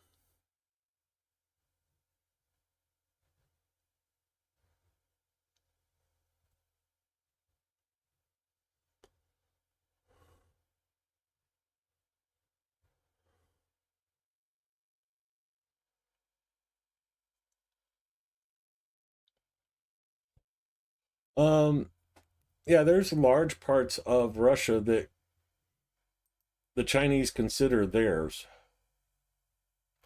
Um, a lot of this area here, China considers their territory. Um, this island and these smaller islands here, Japan considers it part of their territory, even though Russia is occupying it and has been since World War II. Um, China historically controlled this area. It was World War II where Japan invaded China and pushed them back. And of course, Russia captured the land from Japan and held on to it. Um, it'd be really interesting if China took over even this territory, because that cuts the Russians' land connection to North Korea. And it'd be China having to provide to Russia instead of North Korea.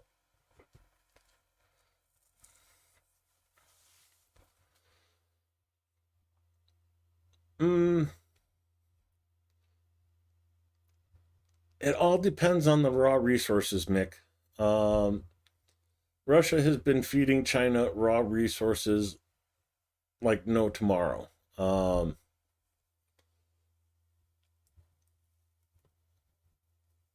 So it's very interconnected here, the business. And if it ever gets to the point where China feels it's better business to grab the land from Russia, yeah, that will happen. It's just a matter of at what point that will happen and what areas China tries to grab.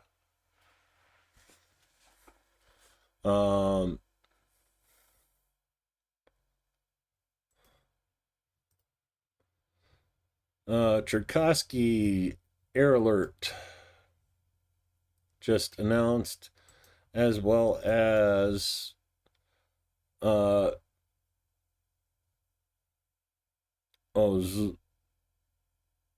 Zolotonotsky district in Cherkasky.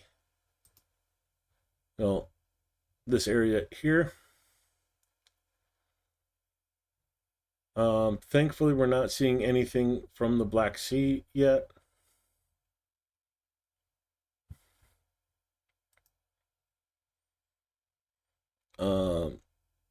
According to the last report I read, a lot of the Black Sea fleet is back in Novorossiysk, docked up.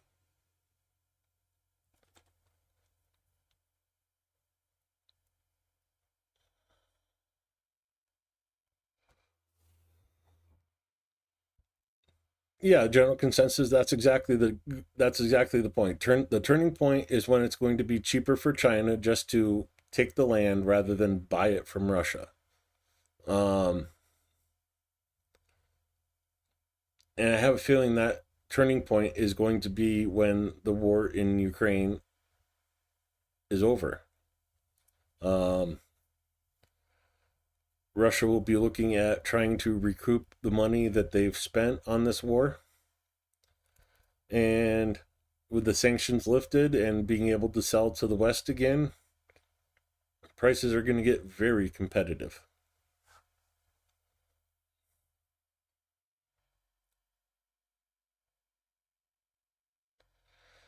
Oh yeah, you can pretty much guarantee that they got sent to the gulag or found a window.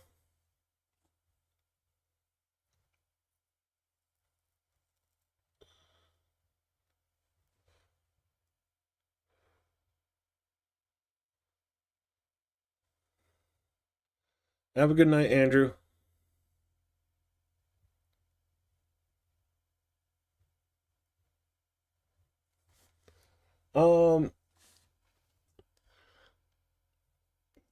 I'd agree with you there, War Thunder. China and Russia do cooperate well together, but it's on China's terms. It's not on Russian terms, it's on China's terms. And once that balance of power switches and the prices switch, you'll see tension there.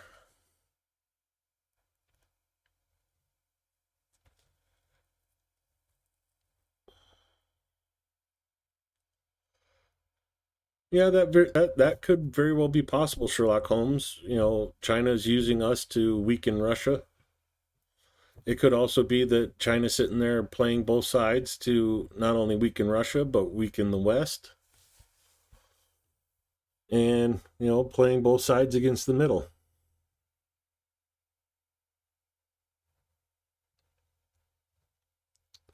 Good night, Anna.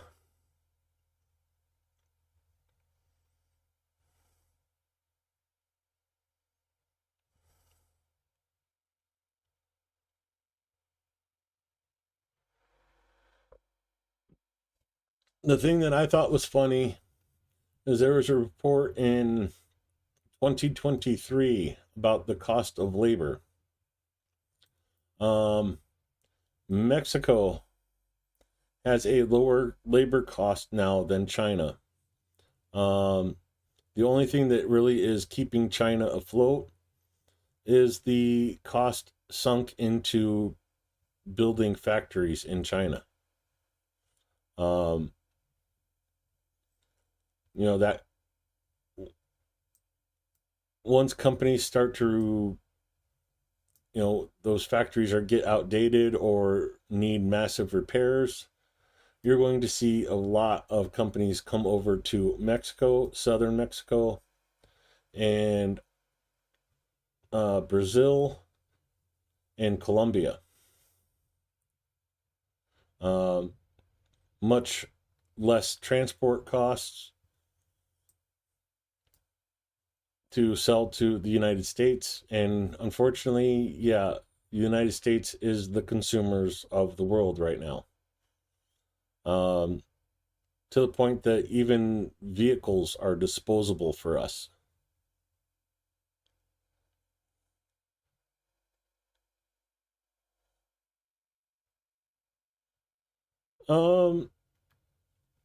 Well, they need to expand in the Europe market. I'd agree with that.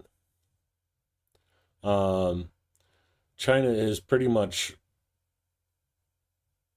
got all the US market with like the big box stores like Costco and that. A lot of that stuff is produced in China and sent over here and sold cheap. I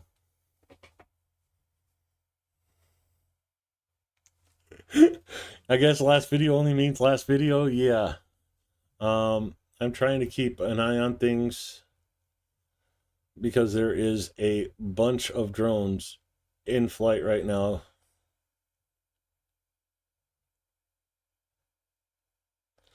What I thought was funny,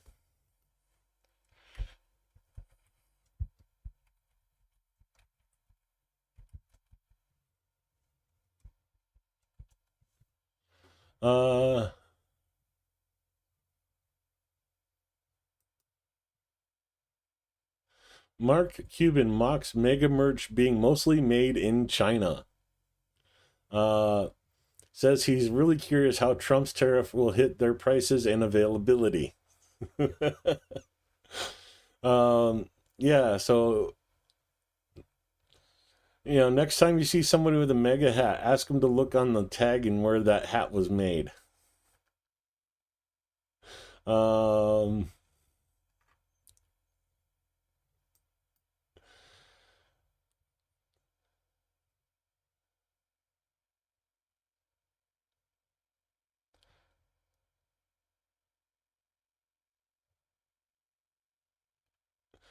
Yeah, it's funny how global things have become. I got about 4 minutes before I'm going to end the stream at 11 o'clock.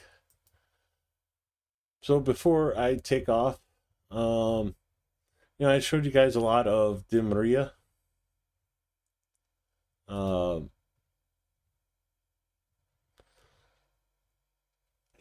The housing market in Ukraine is not centralized. They don't have ML, or almost said multiple launch rocket system abbreviation, MLS, the realtors listing market like they do here in the US. But I wanted to show you really quick a few of the houses in Ukraine that are listed for under 2,000 US dollars, and you see a few here for 1,000.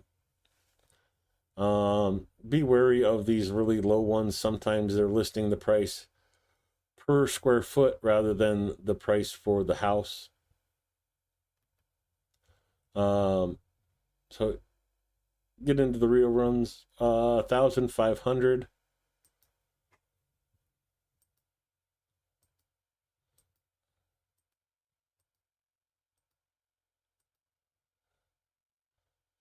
Nice little chicken run with a net to keep the hawks out. Pretty nice building, but this one is in Chernihiv.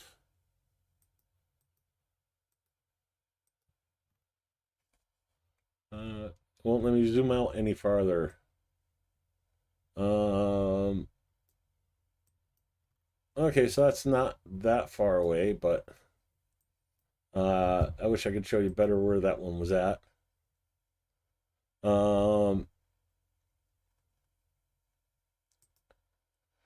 but I used to go on here and find houses for, well, pretty cheap. We're sitting here at like $100 for there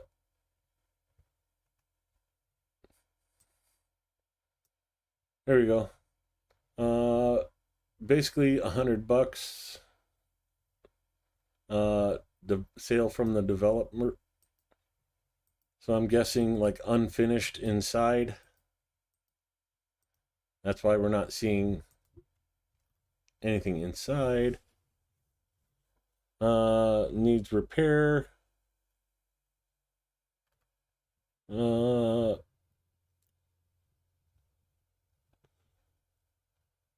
so this is over in Ravine. Oh, $100 for this place.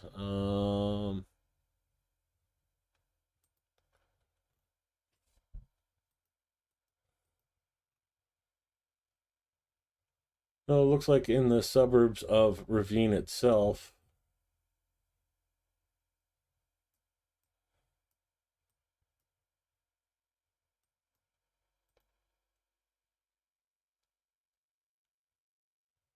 But yeah, if you want to find very inexpensive houses, OLX is the way to go.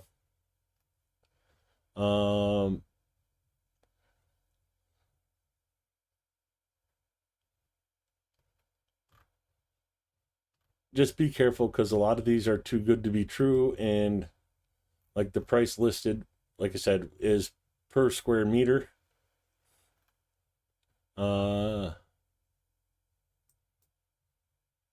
So just under $200 for this place. Yeah,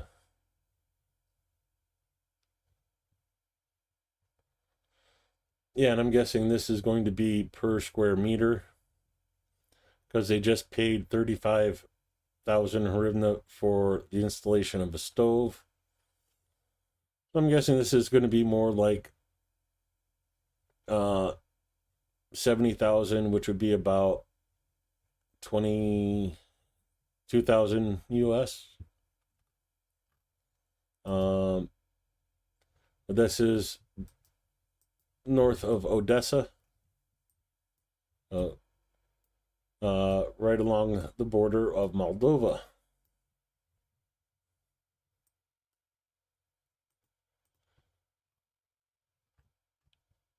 Anyways, I just wanted to take a quick peek on that. If you do want to send medical supplies to Ukraine, the wish list is pinned to chat, and I will deliver these when I head to Kyiv this fall.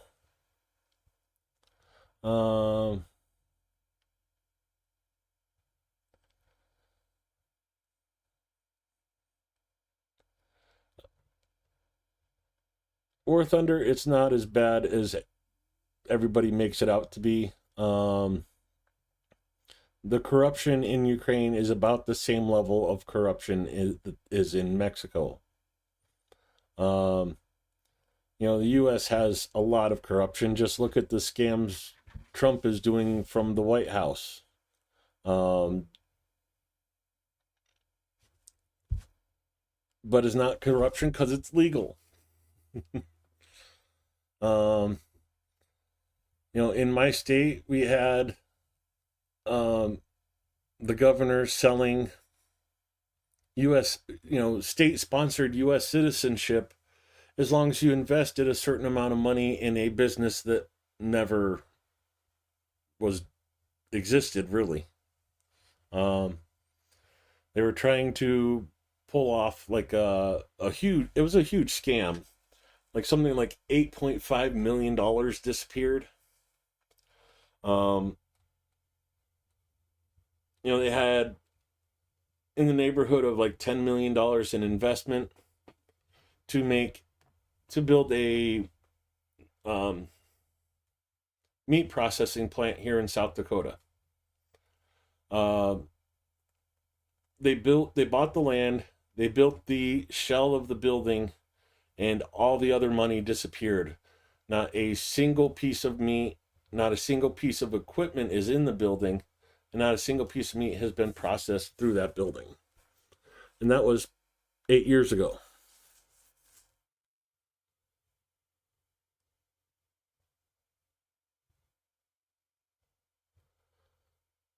Who's gonna cook for the drunk rednecks? uh yeah, the US tried to overcharge Ukraine for the weapons. Yeah, that's a and the weapons we did send, like we sent Ukraine a ton of Humvees. Something like 60% of those were not operational. But they were charged the brand new price for Humvee in aid, and we sent over crap that wasn't even running. Yeah, everybody wants to talk about how other places are corrupt. Just remember, when you're pointing a finger, there's three of them pointing back at you. Yeah, everybody likes to talk about everybody else being corrupt, and they don't want us to talk about it or see it here in the States. It's all about the rich lining their pockets. The only people who really care about, being treated fairly are poor people. Me. um,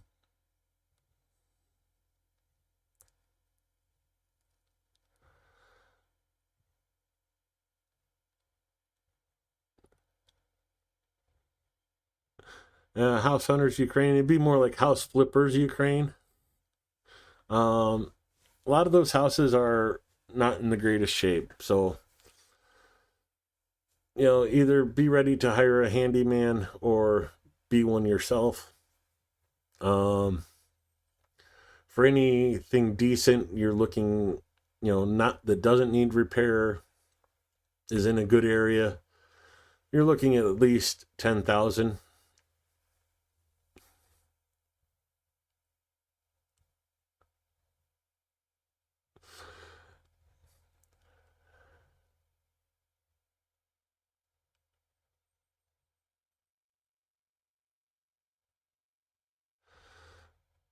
Yep, that's exactly what it is. General consensus. It was, there's corruption here just as bad as anywhere else, but we make it legal. I mean, look at what do they call them? The people who give senators money to support their cause. Dang it, what's it called? My brain's not working right now. Somebody in chat will come up with it. Lobbyists. Oh, the lobbying in Congress and the Senate. Millions and millions of dollars pass hands. Houses are gifted. Support the bill to keep this going, and we'll give you a vacation house in the Hamptons or something. Yeah.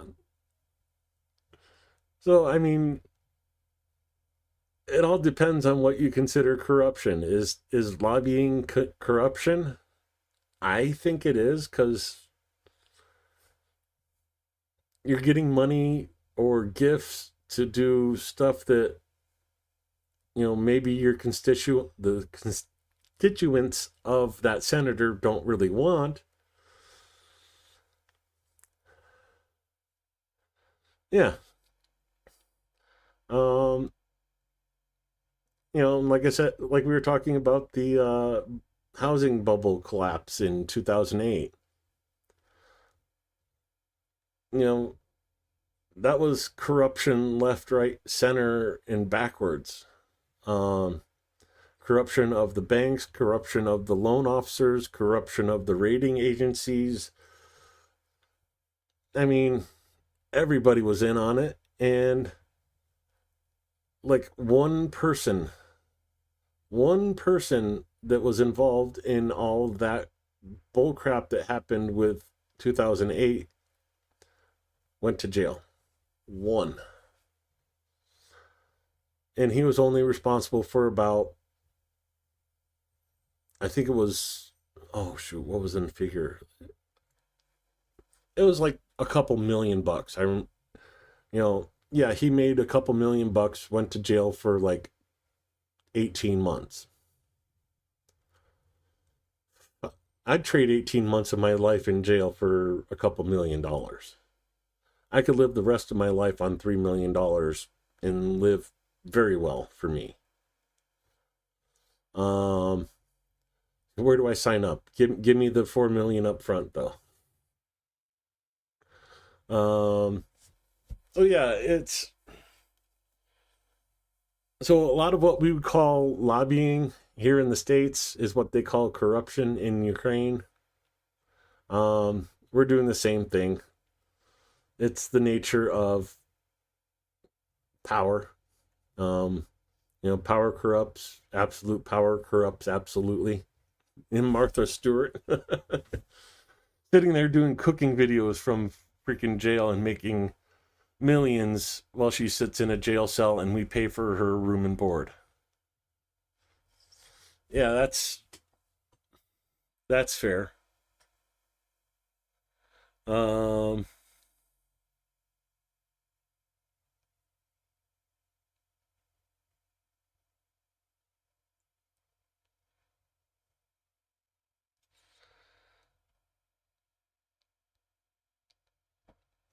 Yeah, and it's just a matter of finding the right community, the right house. You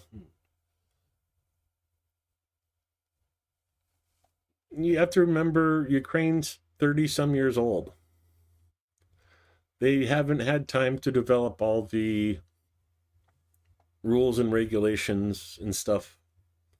They're working on it.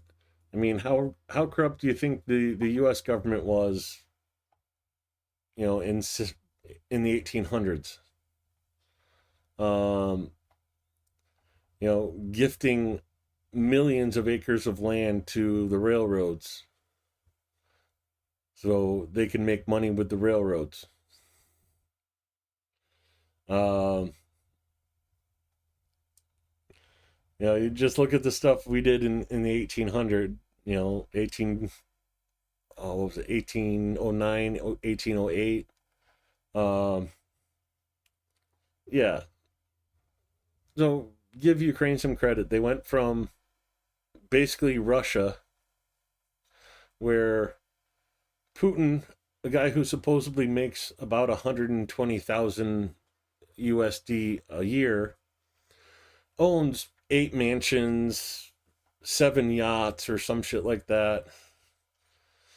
30 years ago, that was Ukraine. They've come a long way. Give them some credit. They're at least trying.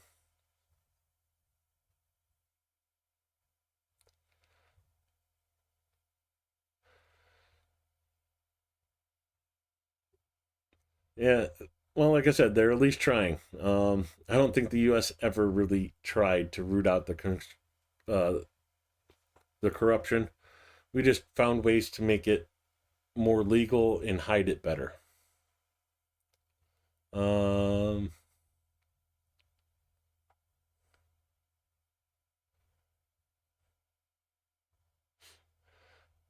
shit. Look at the tariff announcements in Trump.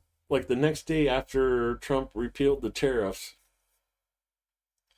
bringing two of his buddies into the White House saying, "Oh yeah, this guy made 1.4 million or trillion, and this guy made like a couple hundred billion," and like,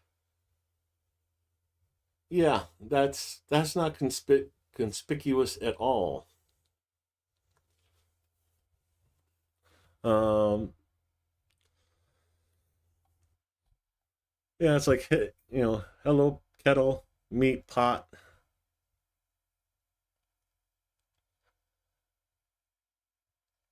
You know, I'll be the first one to tell you that, not everything is roses and sunshine in Ukraine. Um, you know, some of the housing deals that I tried to work with were just ridiculous. Um, calling about a house listed for 2,000 and all of a sudden it's 20,000 because I was American. You get stuff like that. And that's not the owners of the house, although the owners do that sometimes themselves. That's also like the real estate agents. Or, you know, there's all kinds of stuff that people try to get you with, even here in the States. So,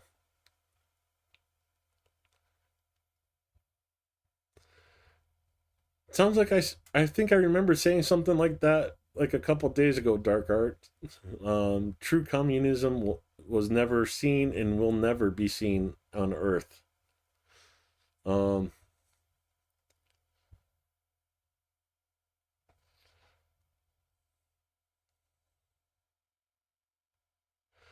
yeah, Johnny FD went through a little bit of that. Um,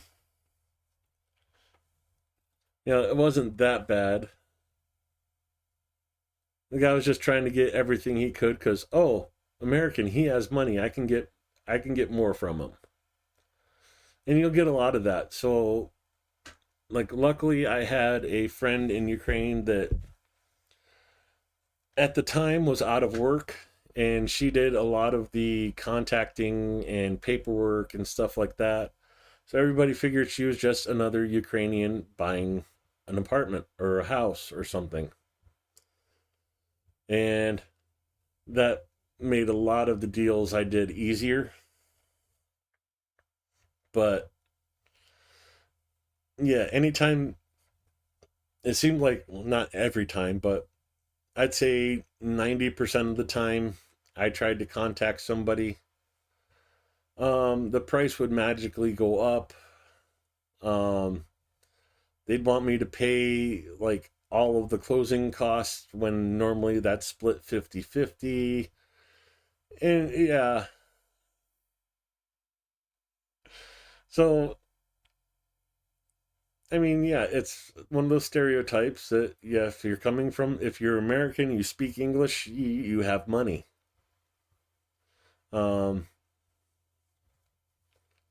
and that's generally true.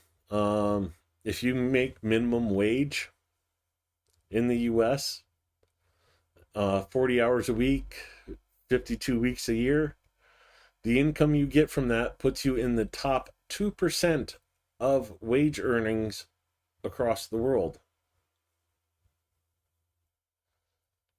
And it doesn't mean that your buying power is in the top 2%, but yeah, the actual income level is top 2% across the world. So yeah, if you're working minimum wage, at Walmart as a cashier, you're you're earning more money than most of the world. Doesn't mean you have the buying power, but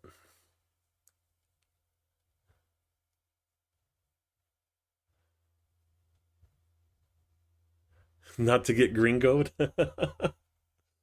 um, yeah, it's pretty much anywhere. If anything anywhere outside the states, except maybe Europe. Oh, you're American. You must have money. And it's unfortunate that it's the rich people that are able to afford to travel and stay in other countries that most of the rest of the world gets to interact with. You know, the egotistical, I can do anything because I have money attitude that the rich people in America have.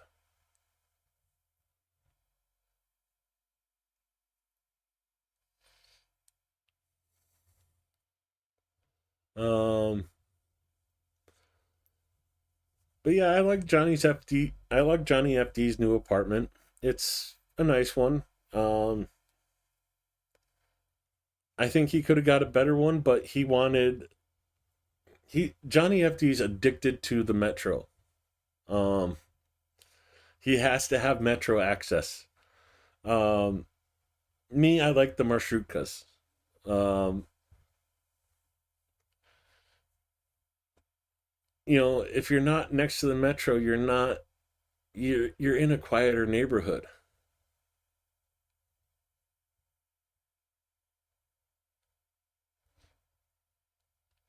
Yeah, yeah, you're not going to fight him for the security deposit. It'll cost you more in lawyers' fees to get that security deposit back. That's how rich people see it. Well, you know, look at Mercado and the enforcer. You know, it costs Mercado more money to deal with a lawyer because of that bullcrap than what would have been awarded to them if there was a case and they won. Um, you know, keep the little guy down, keep the lawyer costs up and little guy down, and you can't afford a lawyer if you're making minimum wage. Um, if I got sued right now, I'd have to go represent myself because I couldn't afford a lawyer in the States. You know, the one lawyer I tried to talk to here in the States wanted $300 just to walk in his office and consider my case. And this was a member of my fire department threatening to firebomb my house because I had chickens.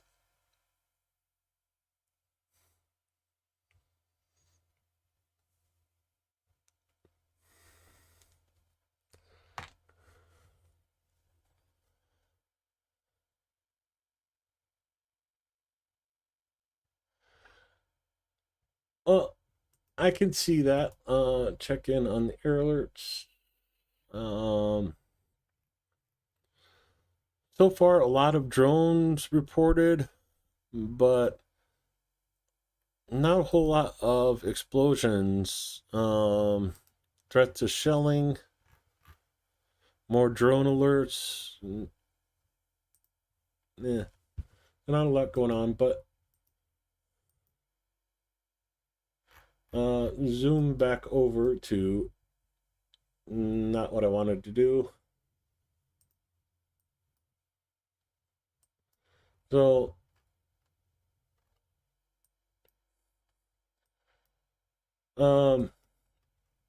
where I was staying in this area right here, this apartment actually, the marshrutka stopped right there. I could hop on the marshrutka, take the marshrutka over to here, and hop on the metro if I needed to go a long distance.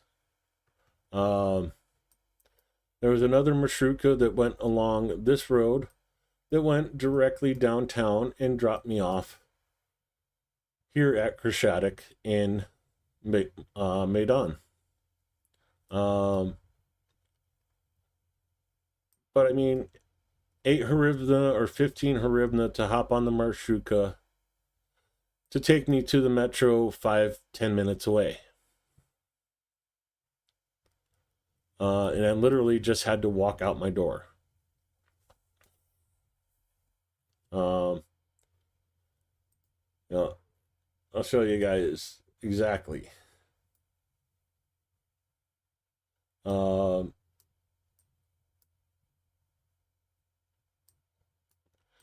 that's across the street. I wanted to go on the street.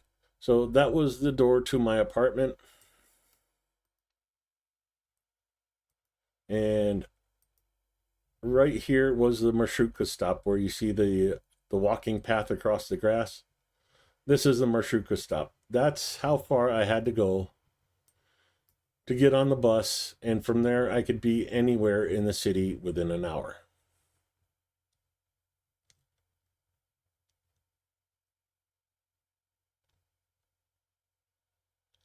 Yeah,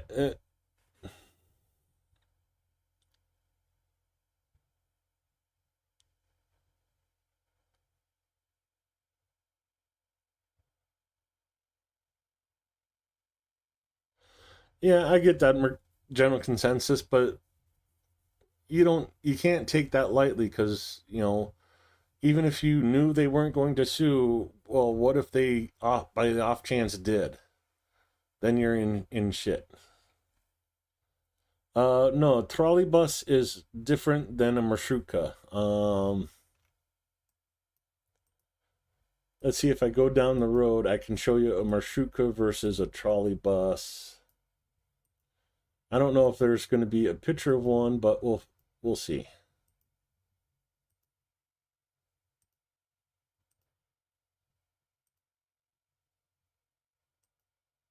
Okay, wait.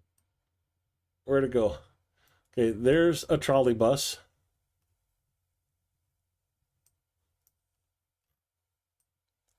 And that's the marshrutka.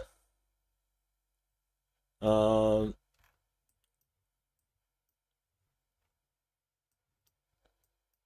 oh wait, I might have been mistaken on the trolley bus. Cause there it is.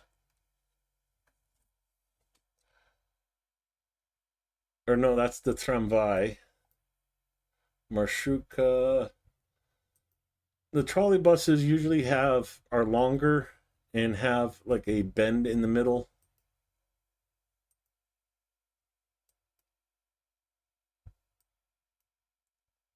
Um, let's go.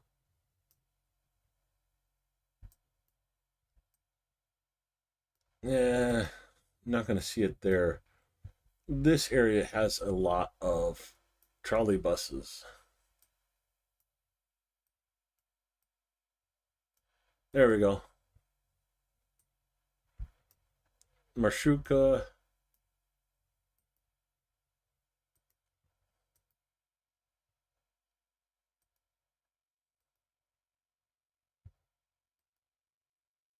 So that would be considered a trolley bus. Trolley bus. And then the marshrukas. But they come even smaller. Let's see. Go right here.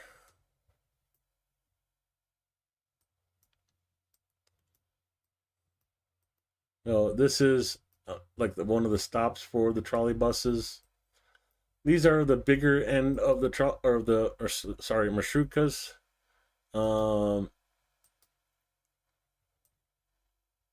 They don't have the small ones that I rode. But this was like my marshruka stop. This I'd pick up the marshruka here that went right in front of my house, and this was the metro entrance right there. No, just hop on the marshruka, come to the Polytechnic metro entrance, and anywhere in the city. But let's see if some of the smaller ones. These are the big marshrukas. Where's the little ones?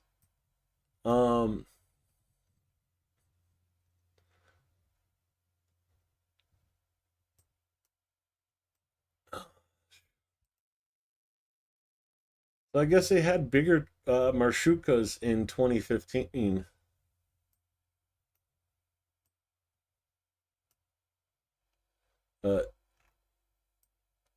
They get smaller than this. This is about as big as you'll see as a marshruka.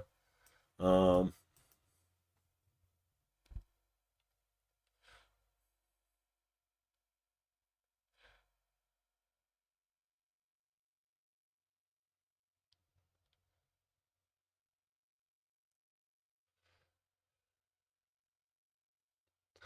I never really wanted to live in Kiev. Visit, yeah, but I'd love Kharkiv. Um, yeah, Kharkiv was a little close to the front for me.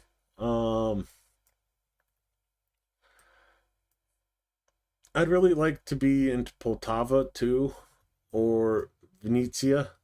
Um, I lost track of Vinnytsia. There we go. Zhotomir's okay. Bilasirka is nice as well. There's this really cool cafe. Oh shoot, where was it?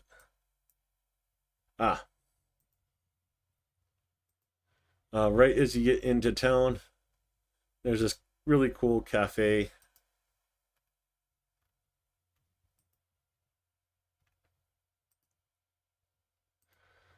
But to go to like concerts and stuff like that, there's probably 10 different concerts you can go to in Kiev every week.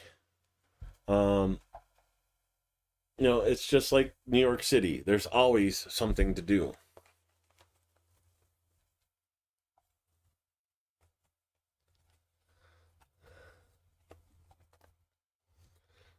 Yeah, Russians will attack Kiev. The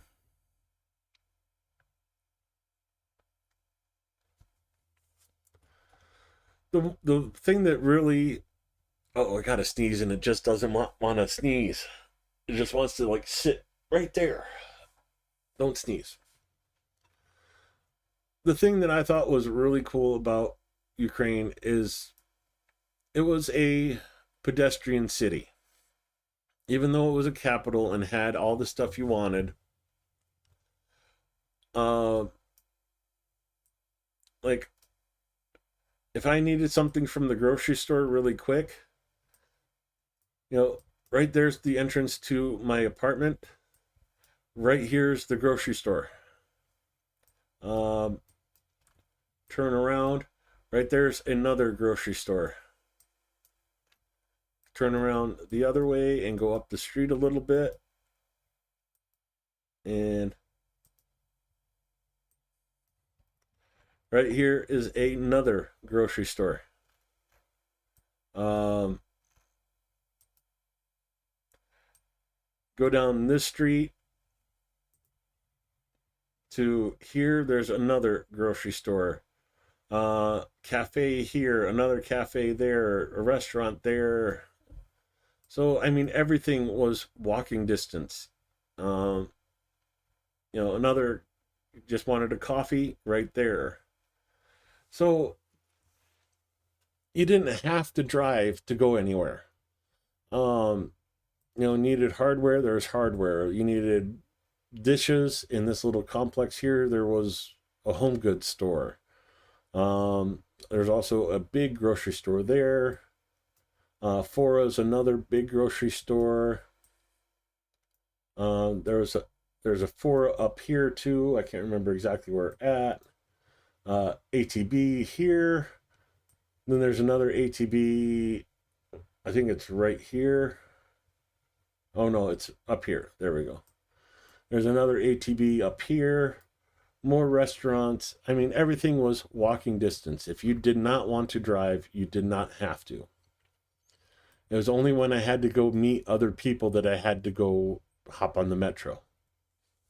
Or if I wanted to go to the Philharmonic. Or check out the Golden Gate, or go to the theater or the opera. That's when I had to hop on the metro.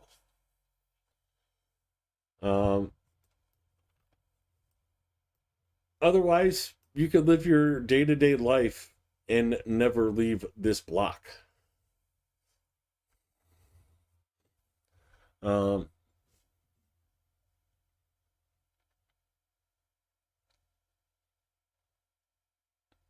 Yeah.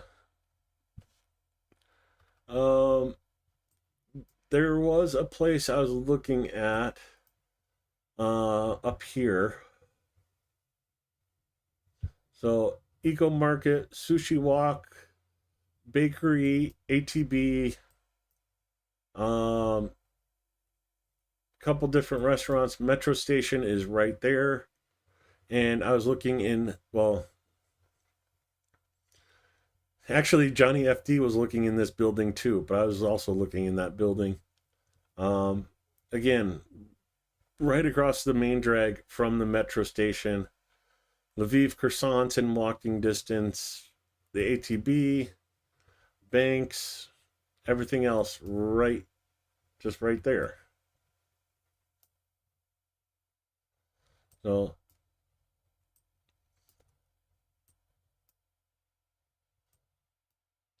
which way am I facing? Okay, it's behind me. So yeah, that building right there is a building that not only I looked at, but also Johnny FD in one of his videos was looking at an apartment in this building. And bus stop right there. Oh, you need a pack of smokes. There you go. There's a little kiosk right there. The ATB is just down the way. Lviv croissants is right over there.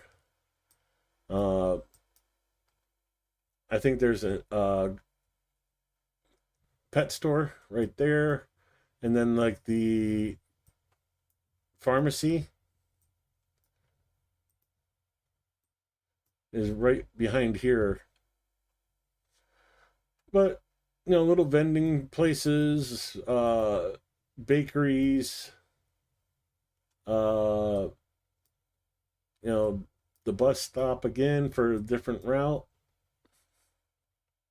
You know, cigarettes, sodas, what have you, coffee shop. You know, most of everything you need is in walking distance of anywhere in Kyiv. And I really, really like that.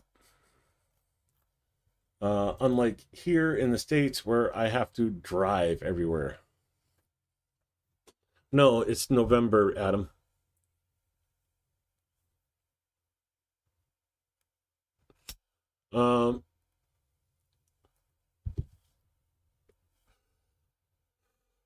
Will I be there in spring? No, I'm going there in the fall. I'll be there September, October, November, and the first part of December. I was there in spring of last year.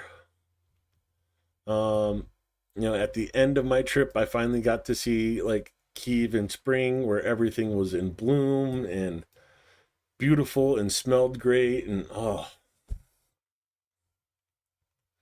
I loved it.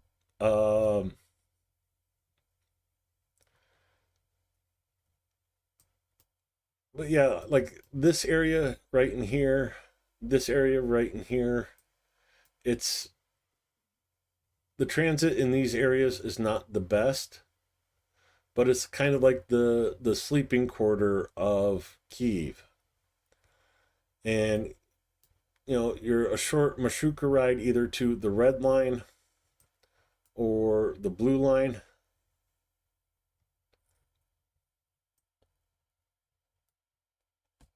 And you know, there was going to be another metro like down this road. It just never got built. I believe it was supposed to hook up with Vokzalna and go across the river up here. It just never came to fruition. But yeah, it's, I don't know, Johnny wants to be like within a couple buildings of a metro station. You know, I want to be a little bit farther away. I can stand paying 15 hryvnia for a marshutka to go 10-15 minutes to the tram from on the marshutka to the metro. You know, the number 20 bus, I get on the number 20 bus and that would take me right downtown into Maiden Square.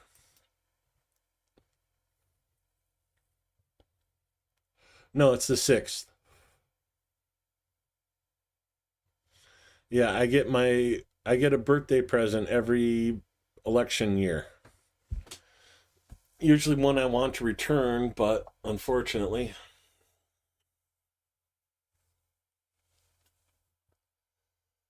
Um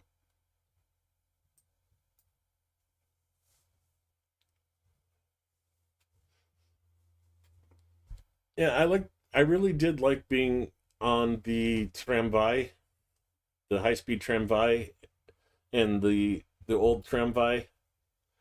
You know, having that intersection right here, it just made getting anywhere in the city so much easier.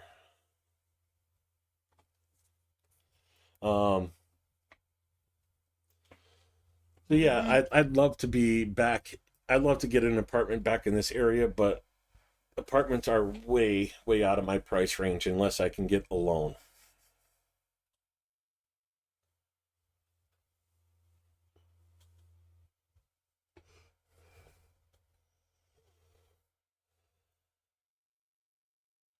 It is what it is.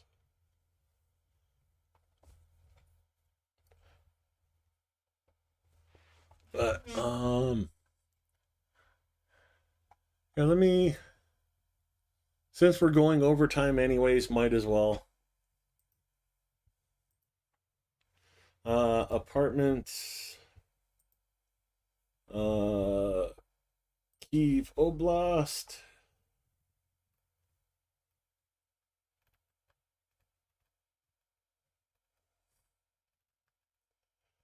Come on, where is it?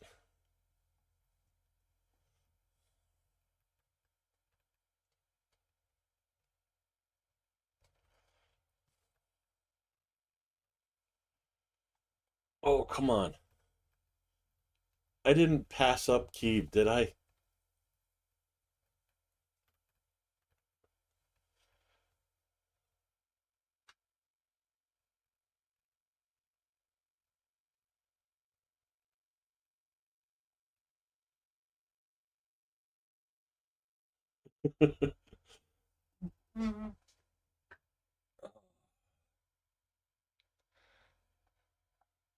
Look at all the towns named Kalinivka. Here we go. Kiev. Uh, Solomansky. And let's say within 15 kilometers. Okay, before I do that, I gotta hit the head. I'll be right back.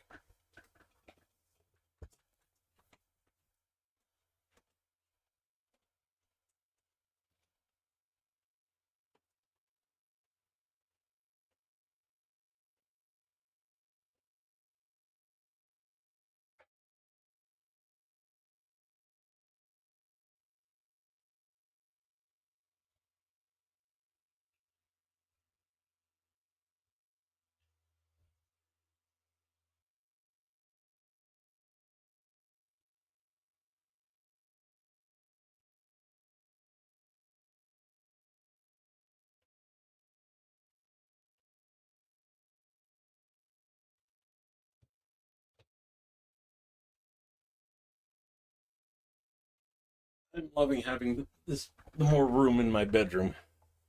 Moving that bed against the wall, giving me that extra 3 feet is big. Um, let's go cheapest because I'm a broke mother hummer.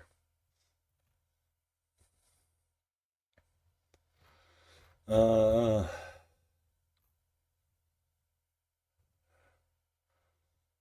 ooh. Okay, let's come back to the top and go price from at least one to let's say 1,000,000 hryvnia.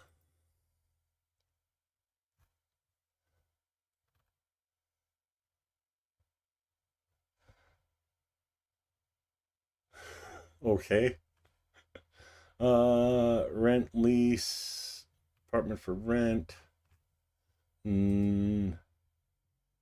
apartments for sale.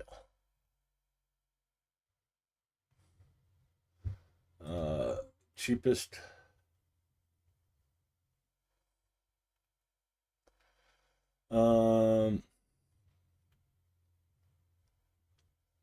I'm guessing that's rent.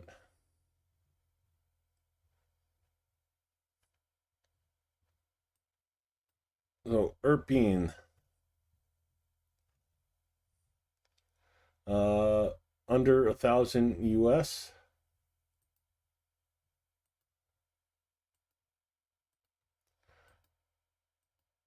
You know, I could figure out transit from Irping to Kiev. That's not a bad little place. Has a balcony. The entry, I have to like build it, put the bathroom in, put the kitchen in, all that, but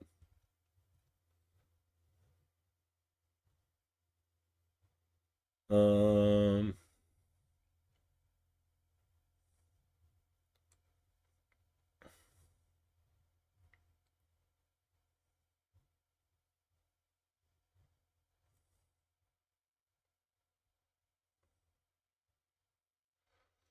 so the building's in operation. It's just this apartment was never purchased. Um what floor? 11th floor? Nope, done. um Spacious one-room apartment in Hostomel. Just over 1,000 for this place. Again, unfinished.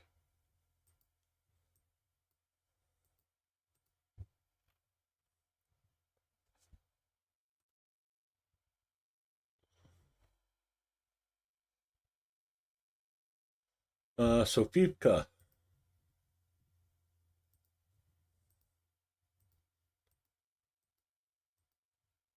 Was that about 1,300? Entryway, bathroom, one bedroom, two bedroom, and then the kitchen. That's not a bad one.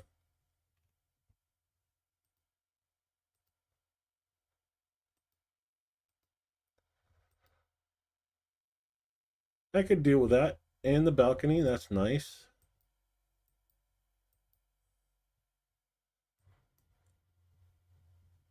Not a bad one. And Sofivka, that is right here. So probably in this area here.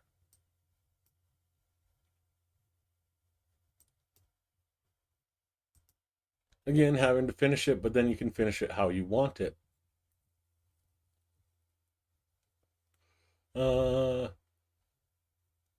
See,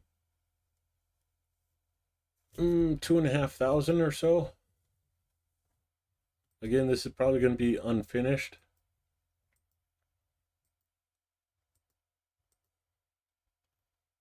Uh, 16th floor, nope.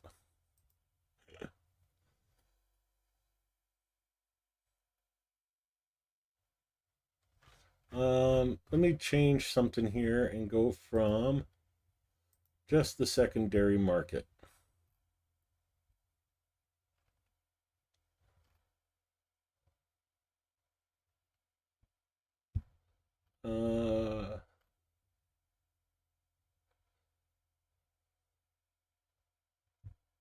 Irpine, 3-room apartment.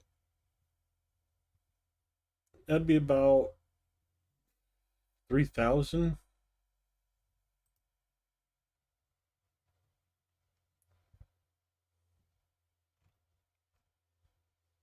Unless that's supposed to be listed in USD.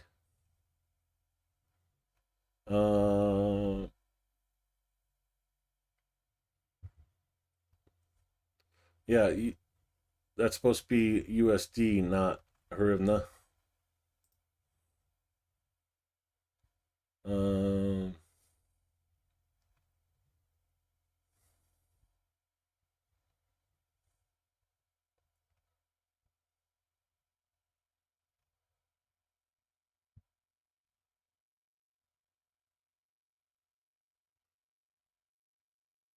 I'm guessing that's supposed to be USD too, because that place looks way too nice for that price in hryvnia.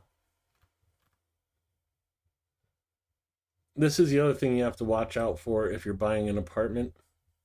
You're only getting 1/4 of this apartment.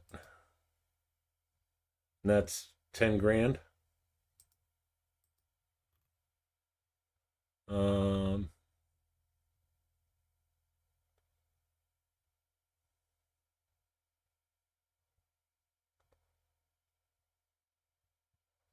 yeah, it's a little odd. Half of an apartment. So 11,000, one room apartment.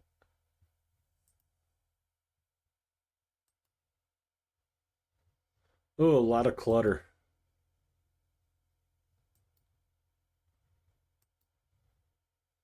Oh, with a balcony though. View's not bad. Like the entrance. But that is not far from where I was, close to the red line.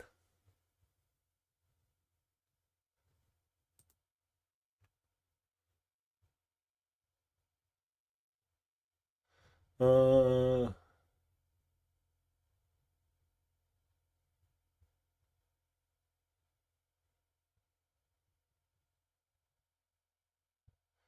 yeah, management company trying to advertise how to make money in Steve apartments. That's funny. Um, Dniprovsky district.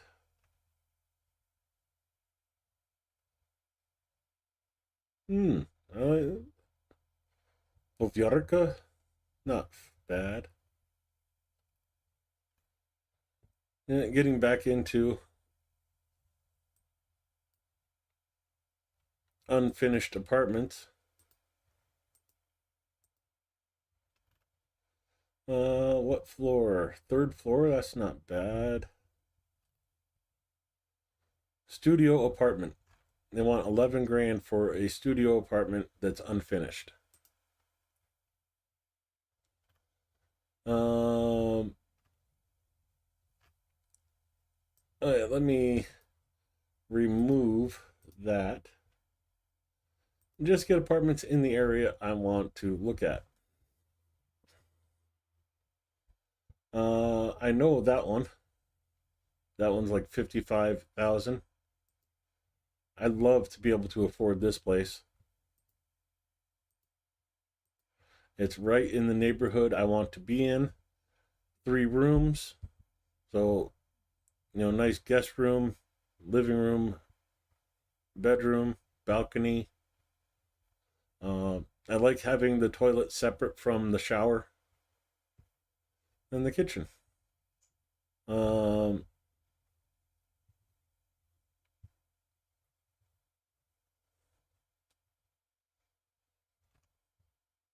yeah, I'd love to be able to afford that, but that's way out of my price range.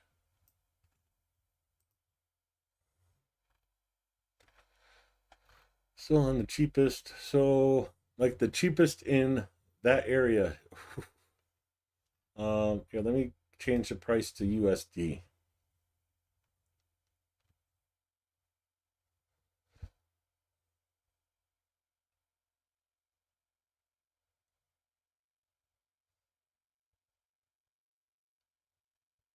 Um,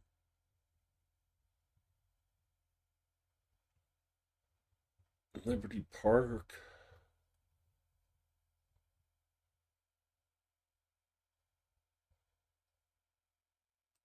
It's kind of a small apartment. I'm guessing like a studio.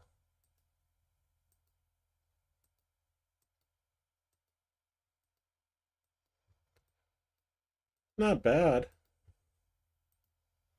That's 25K.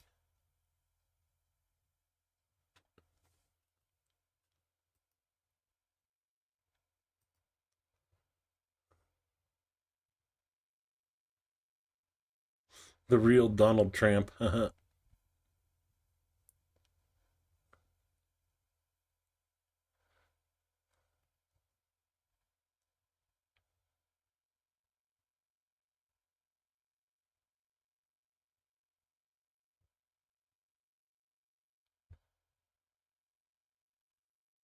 Yeah, here's another one. 2/3 of the apartment.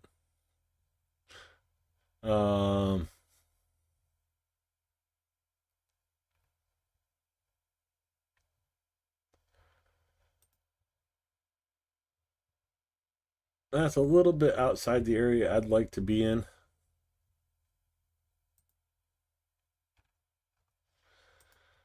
But I mean,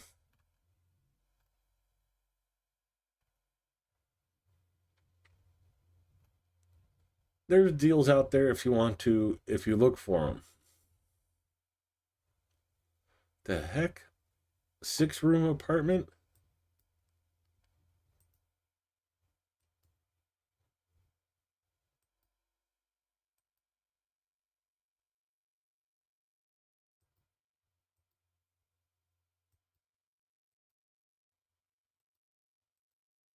Oh, okay, I recognize this one. It's been on the market for a while.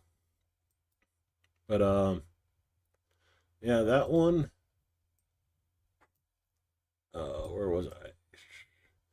Is oh,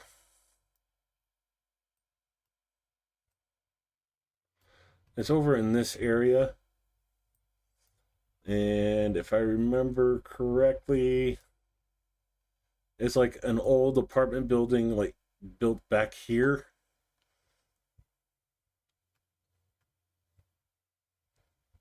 So it's an interesting situation. Come on, get the pictures back up.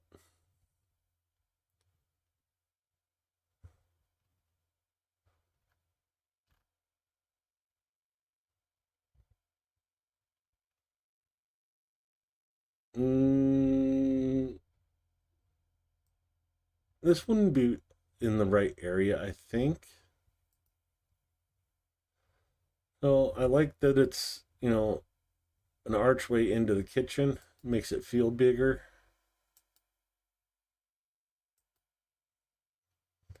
Okay, I like the balcony. This is a contender.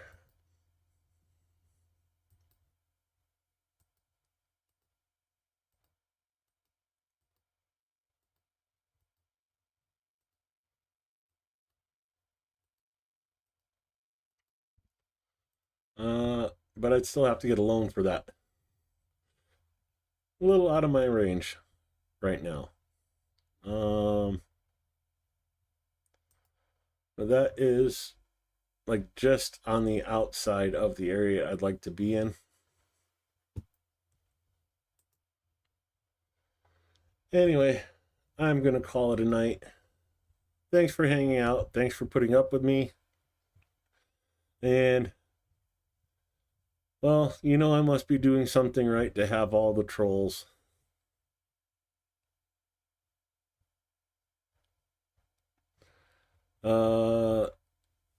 I cannot sell my home in the U.S., Vlad. For tax reasons, I gifted it to my mom. So she could freeze the taxes on the property. I cannot.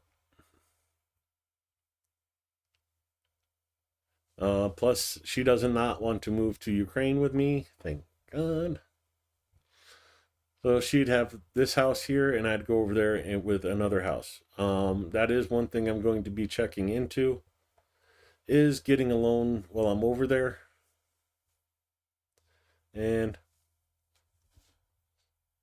if things go well, I may be owning a house in Ukraine before I have my paperwork back in order.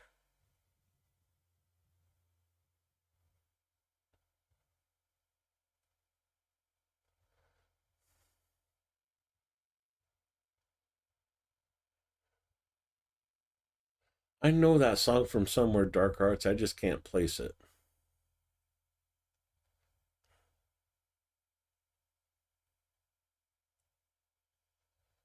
And Belgium, why? A few years ago, I was hit head on by a drunk driver. I'm on disability now. In Ukraine, medical is about a tenth of what it costs in the United States. Living is about a fifth of what it is in the United States, if not better.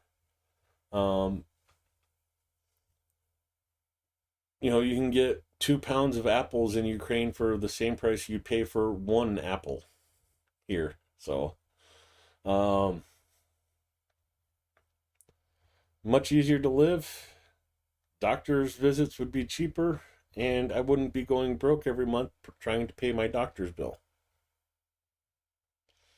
So, it's just a lot cheaper to live there than it is here.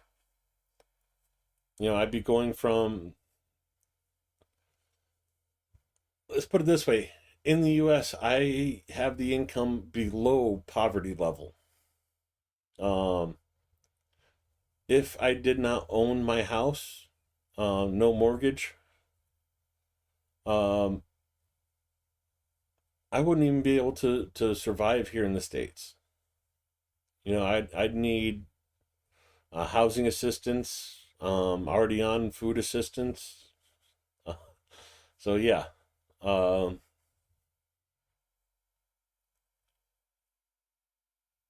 there I can actually go and live quite well for what income I get off my disability.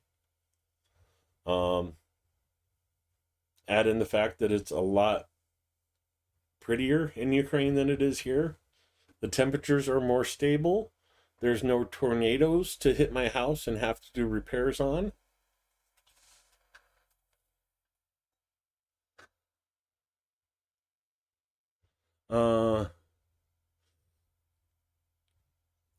Well, see, here's the poor man's way out of dealing with the 3 month without the visa.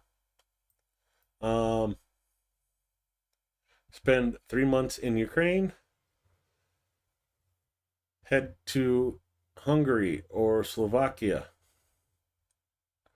and spend 3 months there without a visa, and then head back to Ukraine for 3 months. And then, you'd be bouncing back and forth. But you wouldn't have to jump through all the hoops of getting a temporary residency permit. But a temporary residency permit is not that hard to do.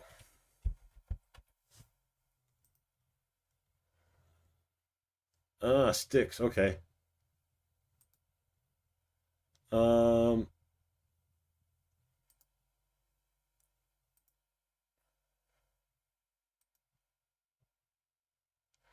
So this is the law firm I used in Kyiv to get my tax ID and my temporary residency permit before.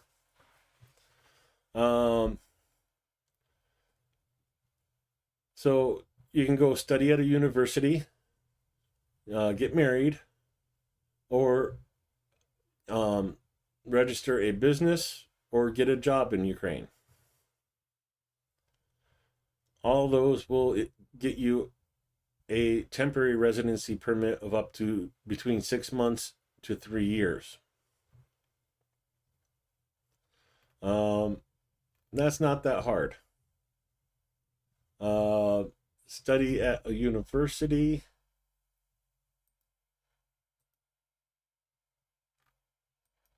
Yeah, I know I keep going to Google Maps because it's easier to just scroll over than it is to try and remember the website for Polytechnic.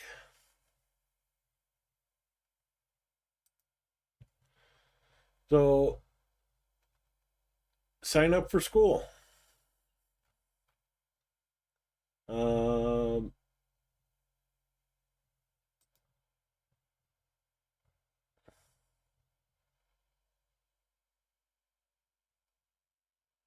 Oh, I forgot where to find.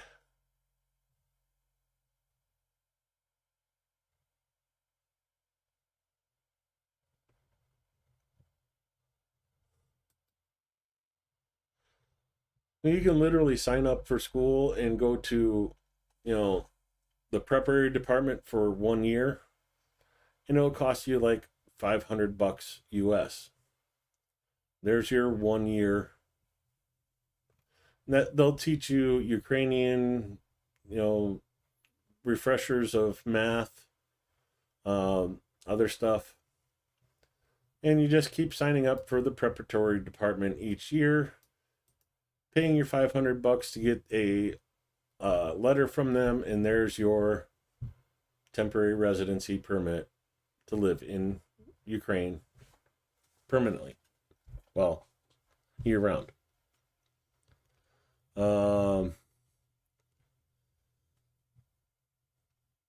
And if you want to go through this and look for the prices, I know it's in here somewhere. I just can't remember offhand.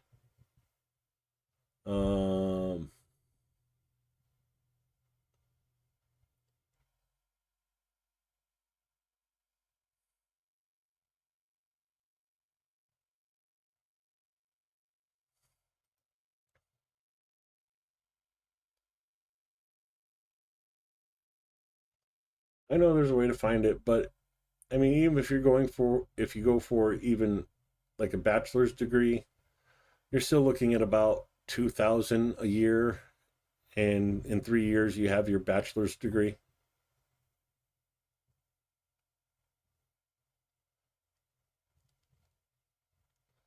Um,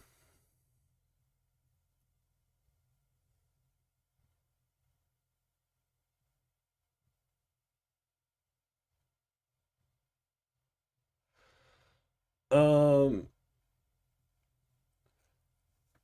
it's a little more complicated than that. They exist for right now.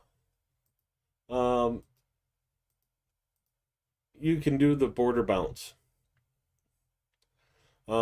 As Ukraine gets closer to entering the EU, it becomes a different story. You'll have to look at other places like going into Moldova that's not part of the EU, or go to Turkey, or even Armenia, or other not so nice places. But I mean, it's very doable. The price for my round trip ticket to Ukraine was $589. Literally living in Ukraine for 1 month would save me over $500. But like I said, for the price for like $500, you could sign up at one of the schools in Ukraine and get your letter or what have you. Going back, or you can register a business in Ukraine. Oh, I'll go teach English in Ukraine and register my business as English teaching. So let's see, services, corporate law, registration of a limited liability company in, don't even have to do that, individual entrepreneur.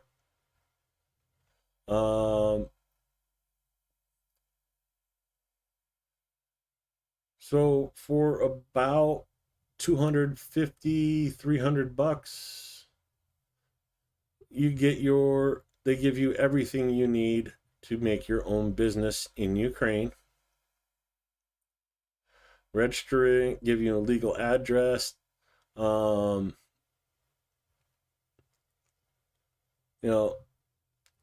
out your documentation for such and such, and choose your tax system, and then any income you have in Ukraine, you just pay taxes on. Host meeting clubs for 100 hryvnia per member, have 10 members come in. There's 1,000 hryvnia, and you pay 200 of that to the government. there you go.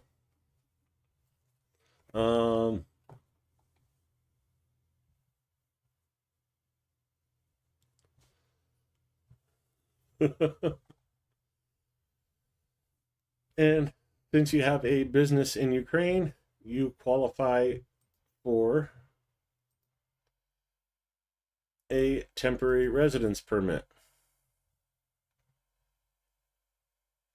And there you go. You get to stay in Ukraine permanently for as long as you run and own that business and pay taxes.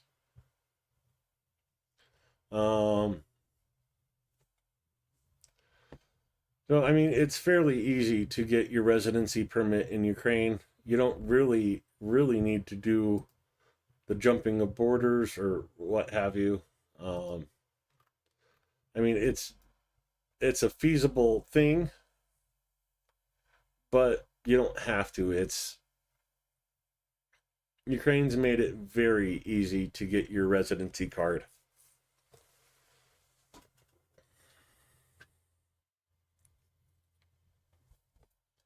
Yeah, I know. I'm trying not to light it. That's why it's hanging out of my mouth.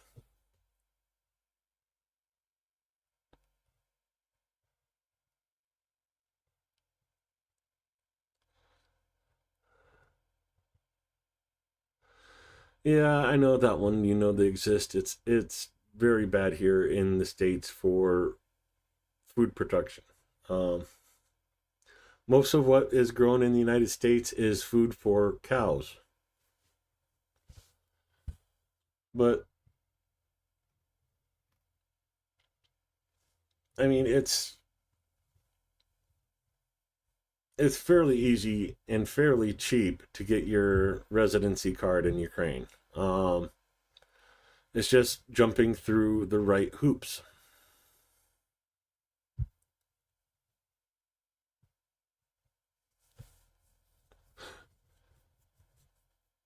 And that's okay. I'll stay out of Romania.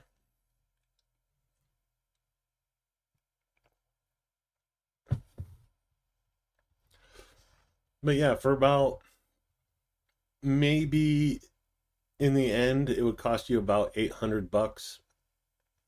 You could start a business registered in Ukraine, get your temporary residency card, and be all set to live in Ukraine permanently. It's not expensive. It's not hard. It's just knowing what steps you need to take and taking those steps as you go. A work permit, if you find a place that will hire you, they'll send you a letter and you can work up from 6 months to 3 years. You want to go even easier, they do have a volunteer permit.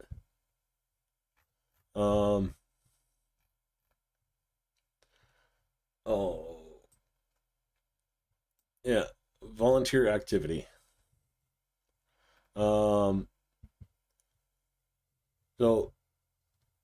a correctly registered volunteer organization in Ukraine can give you a letter that you're going to come and volunteer for them.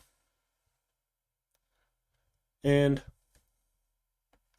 that could be volunteering 1 day a week or so on and so forth. And that will give you a temporary residency card for up to 3 years. You just have to have a reason for going to Ukraine lined up before you actually go get the visa.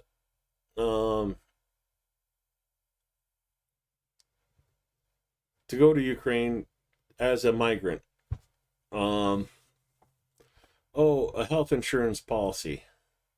1,500 hryvnia for 12 months of the insurance policy. Uh,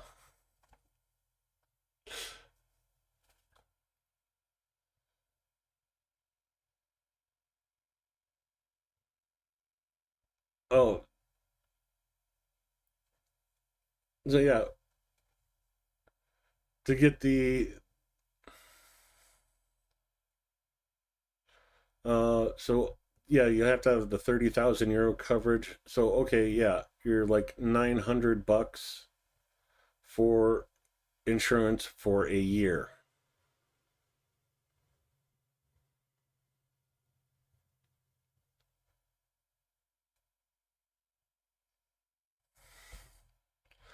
Um,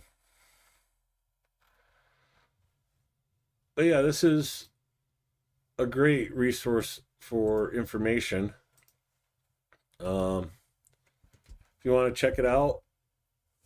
Oh, someone was asking me about property taxes in Ukraine the other day. I can't remember exactly who it was, but I think it was Adam, or I don't know.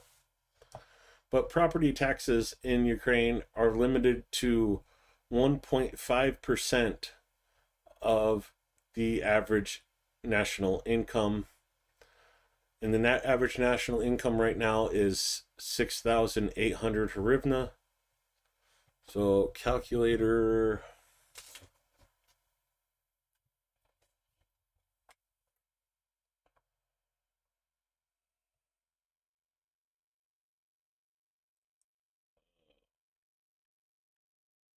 Come on, you stupid thing.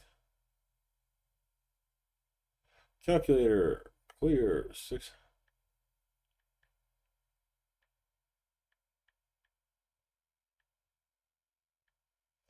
So the most you could pay in property taxes is 102 hryvnia. I think that's per square meter.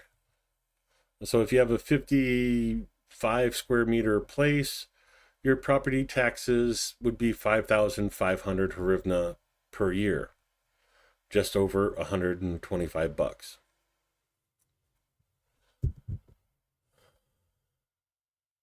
Yeah, Siggy break.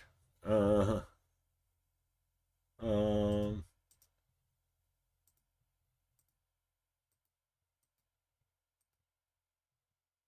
oh, missile towards Sumi. That's what I was afraid of and kind of sort of waiting for. Threat of high velocity targets. Take cover. 2 minutes ago, that was reported.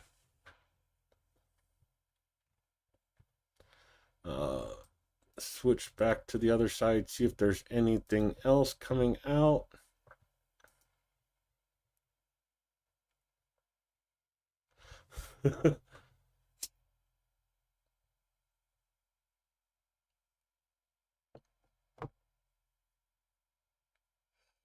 Yeah, fortunately, I assumed that was going to happen sometime soon.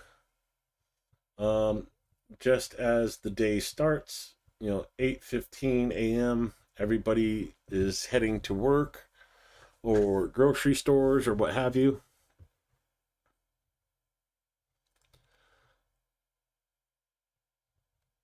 Yeah, so it would all depend on the square meter of the house you get. Let me close just con.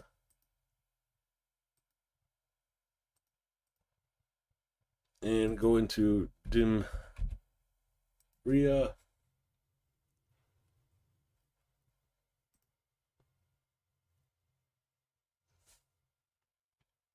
So zoom in to the apartment I would love to be able to afford. 51,900. The apartment is 56.2 square meters. So like the maximum,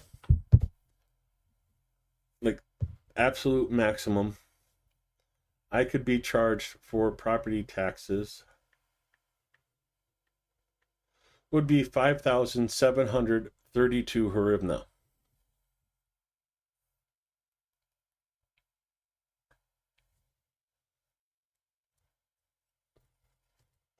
Divided by approximately 41.5.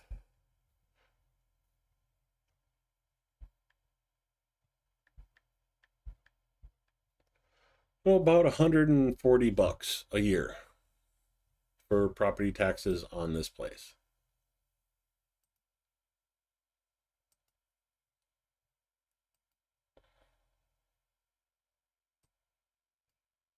Now, I know it needs major repairs, but I could deal with that.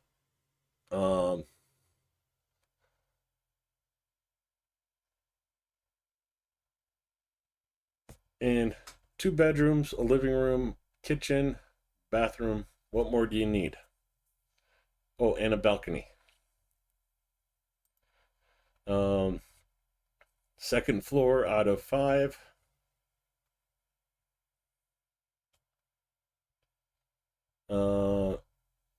Okay, the apartment is in need of major repairs. Darn.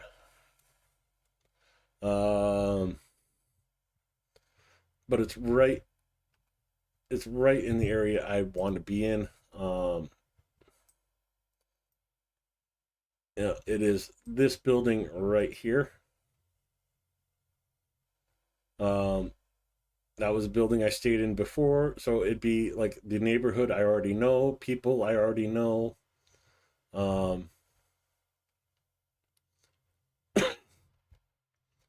Yeah, that'd be like the perfect place for me. Yeah, smoke another cigarette, dang it.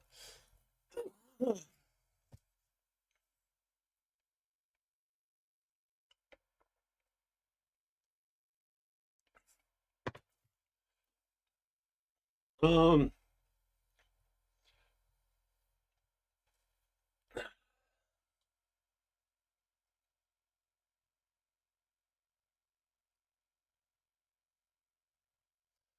VVP? What's VVP?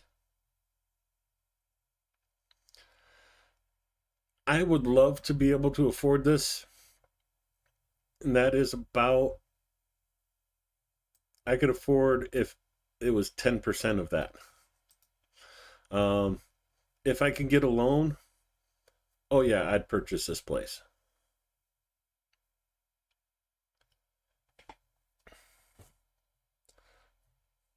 So if anybody wants to make 8% interest and has 52 grand lying around, let me know.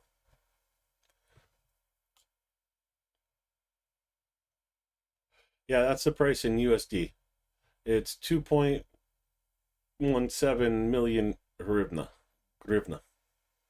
Um,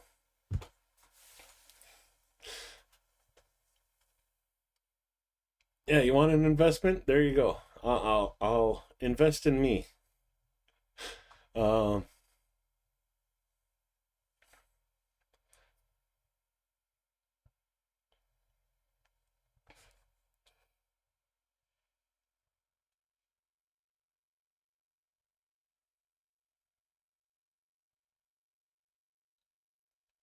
yeah, you figure on top of that, there'd be about another 2 or 3 thousand in cost in lawyers, closing costs, insurance, so on and so forth. So all in all, this property would probably cost about 55 to buy.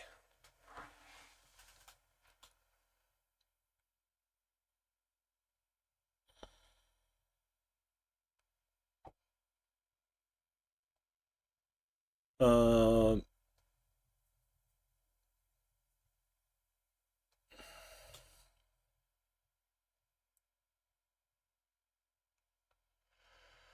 well, I would not smoke in this place. I would smoke out on the balcony.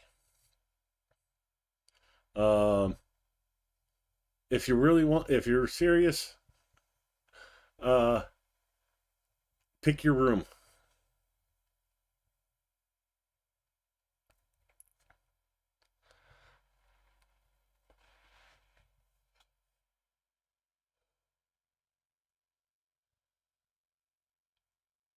Oh yeah, this is daydreaming. You know, if I had $1 million type of thing.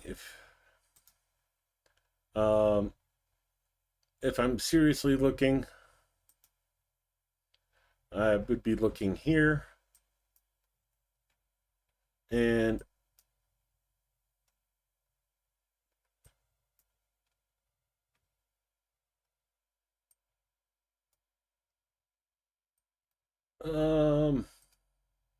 like a couple buildings over.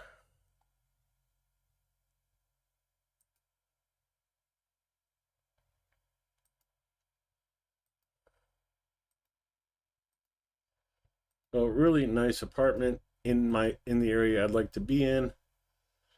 430, so it'd be under 500 a month with utilities.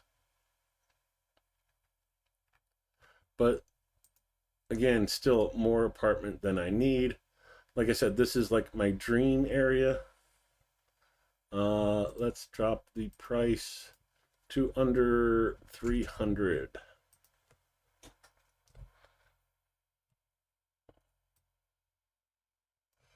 Here we go. Still right next to the tramway. 263. So all in all, under 300 bucks for rent, utilities, and everything.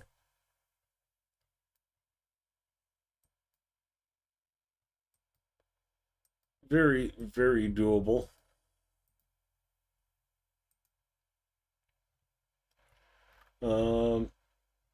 Say I wanted to be closer to downtown, just off of Creshatic, a one room. So it'd be about 325 with utilities and everything.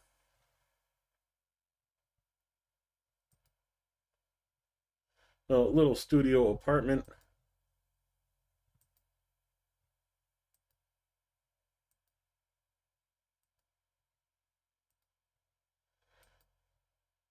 But just to hang out in the city, be right downtown.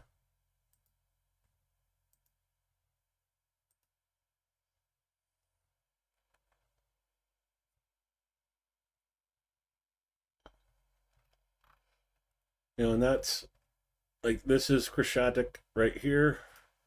Oh no, Creshatic's right here. Maiden Square's right there. I'd be right next to the botanical garden, like almost right downtown.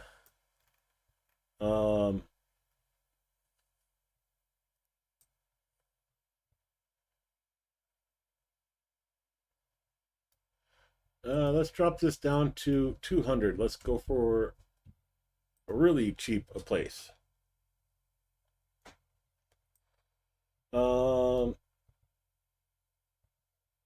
Not a real Kievian. Let's check over here, right by the railroad station, Vokselna.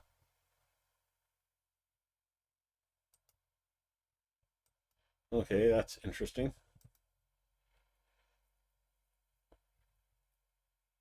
8th of 9th floor, too high. Here's one close to where I'd want to be. 3rd of 5th, perfect. $191 a month. Nice balcony, decent room.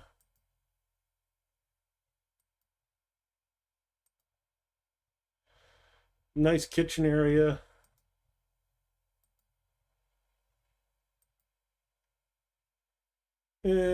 Bathroom needs a little updating, but it's not bad.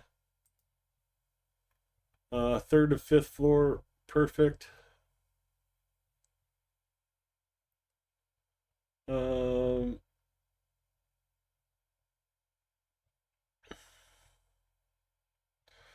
See, furniture, refrigerator, washing machine, gas stove.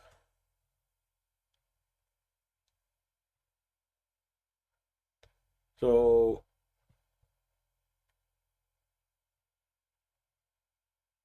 $200, basically $300 to move in. And let's see, that apartment.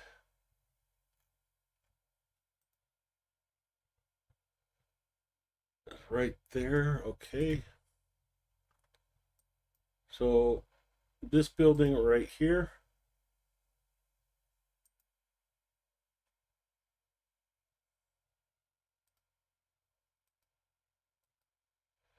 Benches need some work.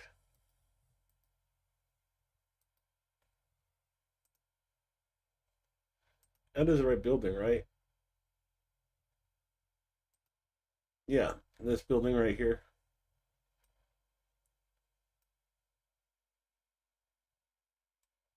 So, be that building right there. And then park, you know, grocery store, Flora, right here. So, actually, you know what's funny? Is when I was walking to this park last spring, right down here, I sat down and talked to a lady with the cutest little dog. It was a Dotson, you know, the wiener dog, and so cute. An Anteca, a Flora, uh, park right. The park entrance is right here. Little hedge maze, concert venue. Nice big park to walk around. There's like a little Ukrainian village type of thing here.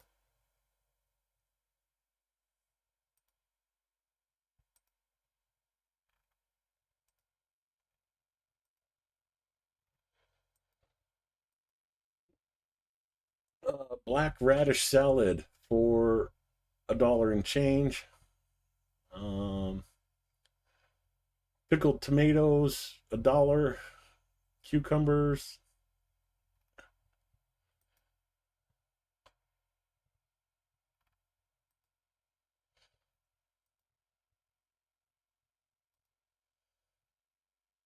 Chicken.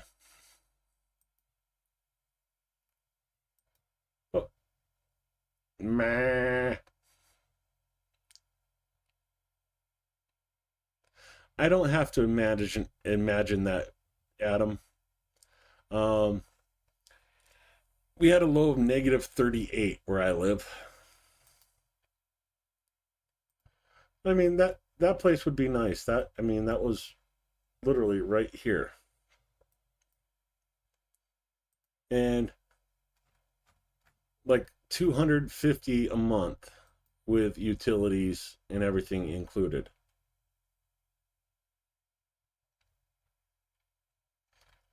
Um, See, I wanted to be closer to Dnipro Market. There's another one for 191. Ninth of ninth floor though, no.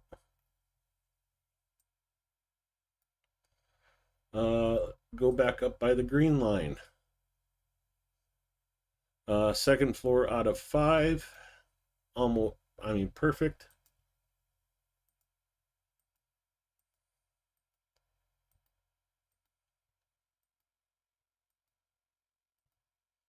I mean, not the lap of luxury or anything, but doable. Balcony.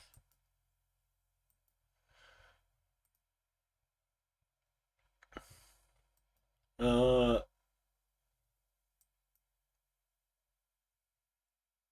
there you go. Just outside the city.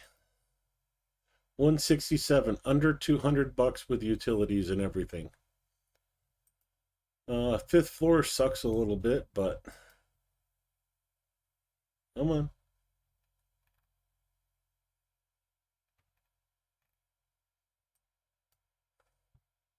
Oh, heck, here's an even cheaper one. 142, still under $200 a month. Second floor.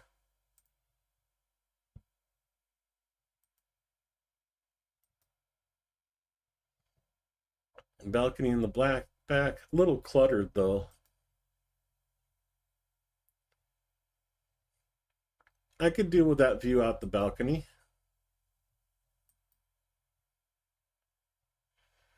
Kind of a small kitchen, but not bad. Little tiny washing machine, microwave. Hmm.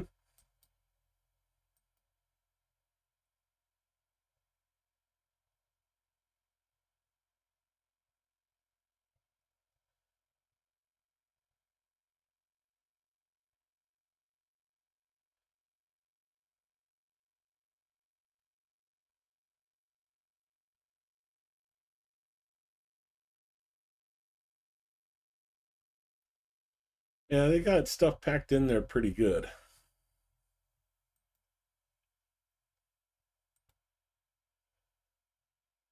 So far, the one I'm liking the most was this one here.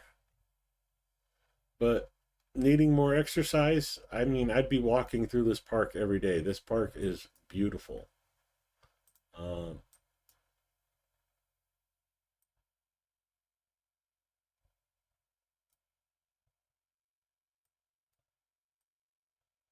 oh,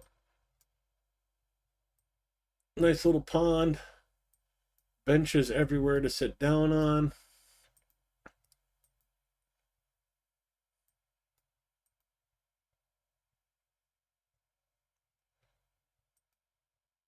Yeah, this was about the time I was there, early April. Uh,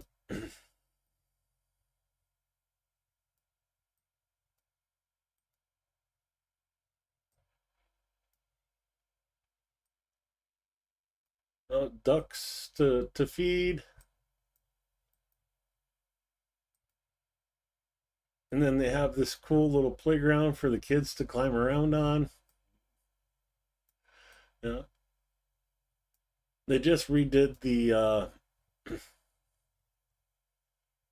pond here and put it cement in.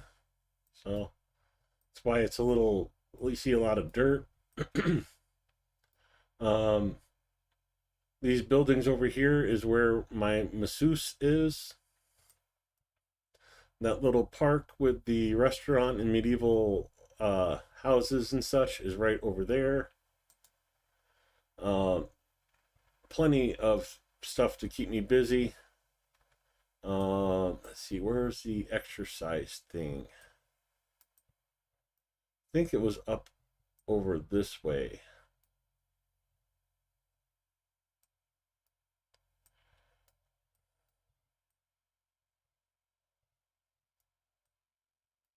A little fort right in the middle of town. Uh, the well bucket. Cool little place. Um,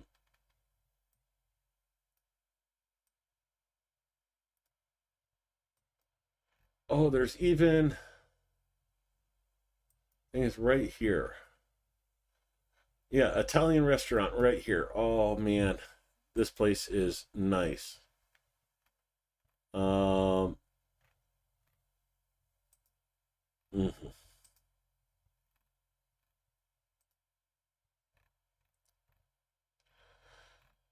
I got lasagna meat dinner and dessert, and I think it cost me $7 or $8.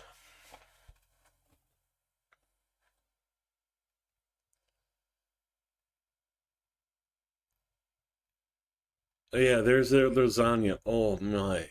Oh. But nice little cafe. So, and that place is right there in the apartment I was looking at. Was right here.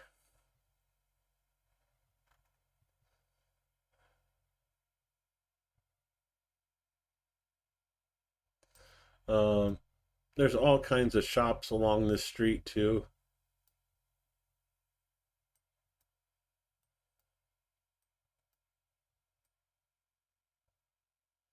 Uh, yeah, see those buildings being built in 2015. But it's a nice little area. But for 191 figure about 35 for the utilities in the winter. I could deal with that.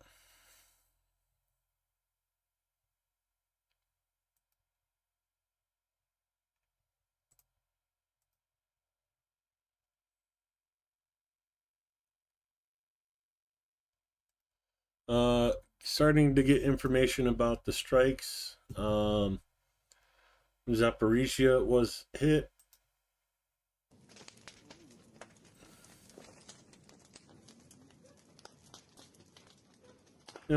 Just residential buildings. Granny coming out of her house that was hit.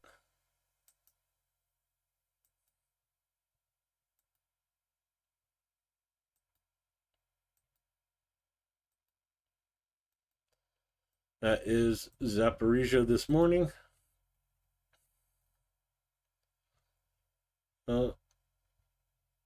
Another 1,200 gone. Let's see. A transport disaster is taking place in the border regions of the Russian Federation. At night in the Kursk region, following a bridge in the Bryansk region collapsing 48-kilometer of the Trosna-Kalinivka highway. A bridge collapsed while a freight train was moving on it. There was a bridge over the roadway, so that roadway is closed. 7 people have been reported to have died and 69 injured.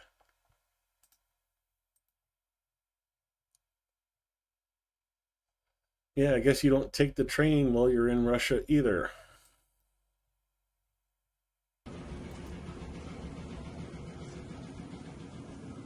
Прямо сейчас мы находимся на месте аварии. У меня за спиной тот самый разрушенный мост. И отсюда видно, что до сих пор на сномном обрушенном пролете находится фура. Здесь же ремонтные бригады РЖД и специальный локомотив.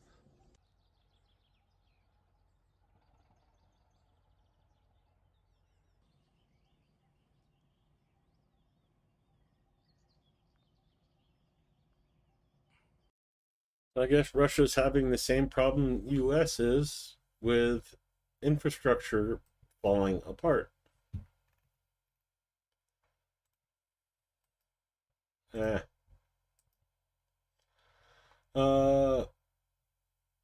UAV attack in Kivnograd. 16 private houses were damaged.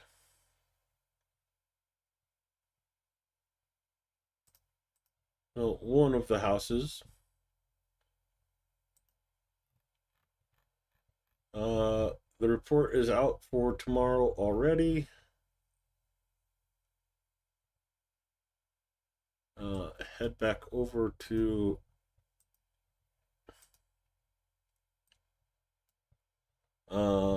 Sumy missile.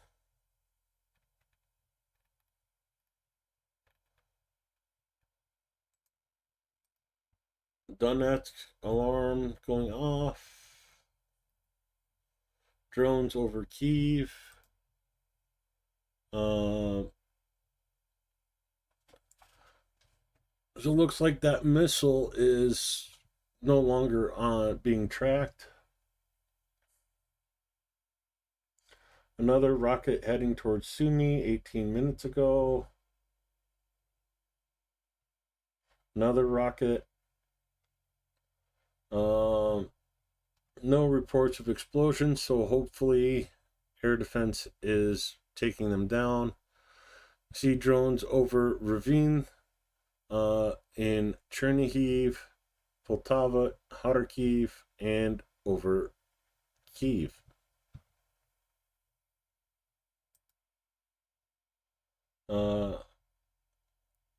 Explosions reported in Kyiv 4 hours 26 minutes ago.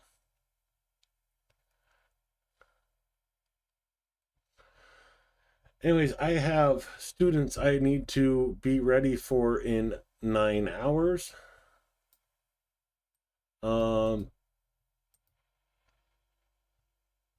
I could ramble on all night. I won't do that. I can't do that. No, I can do that, but I shouldn't do that. So I am going to end it here. Thank you all for coming, hanging out. Bye-bye, Mr. Trolls. And this time for real, good night, everybody. Thanks for coming to the stream. Keep supporting Ukraine. And have a good night. Stay safe.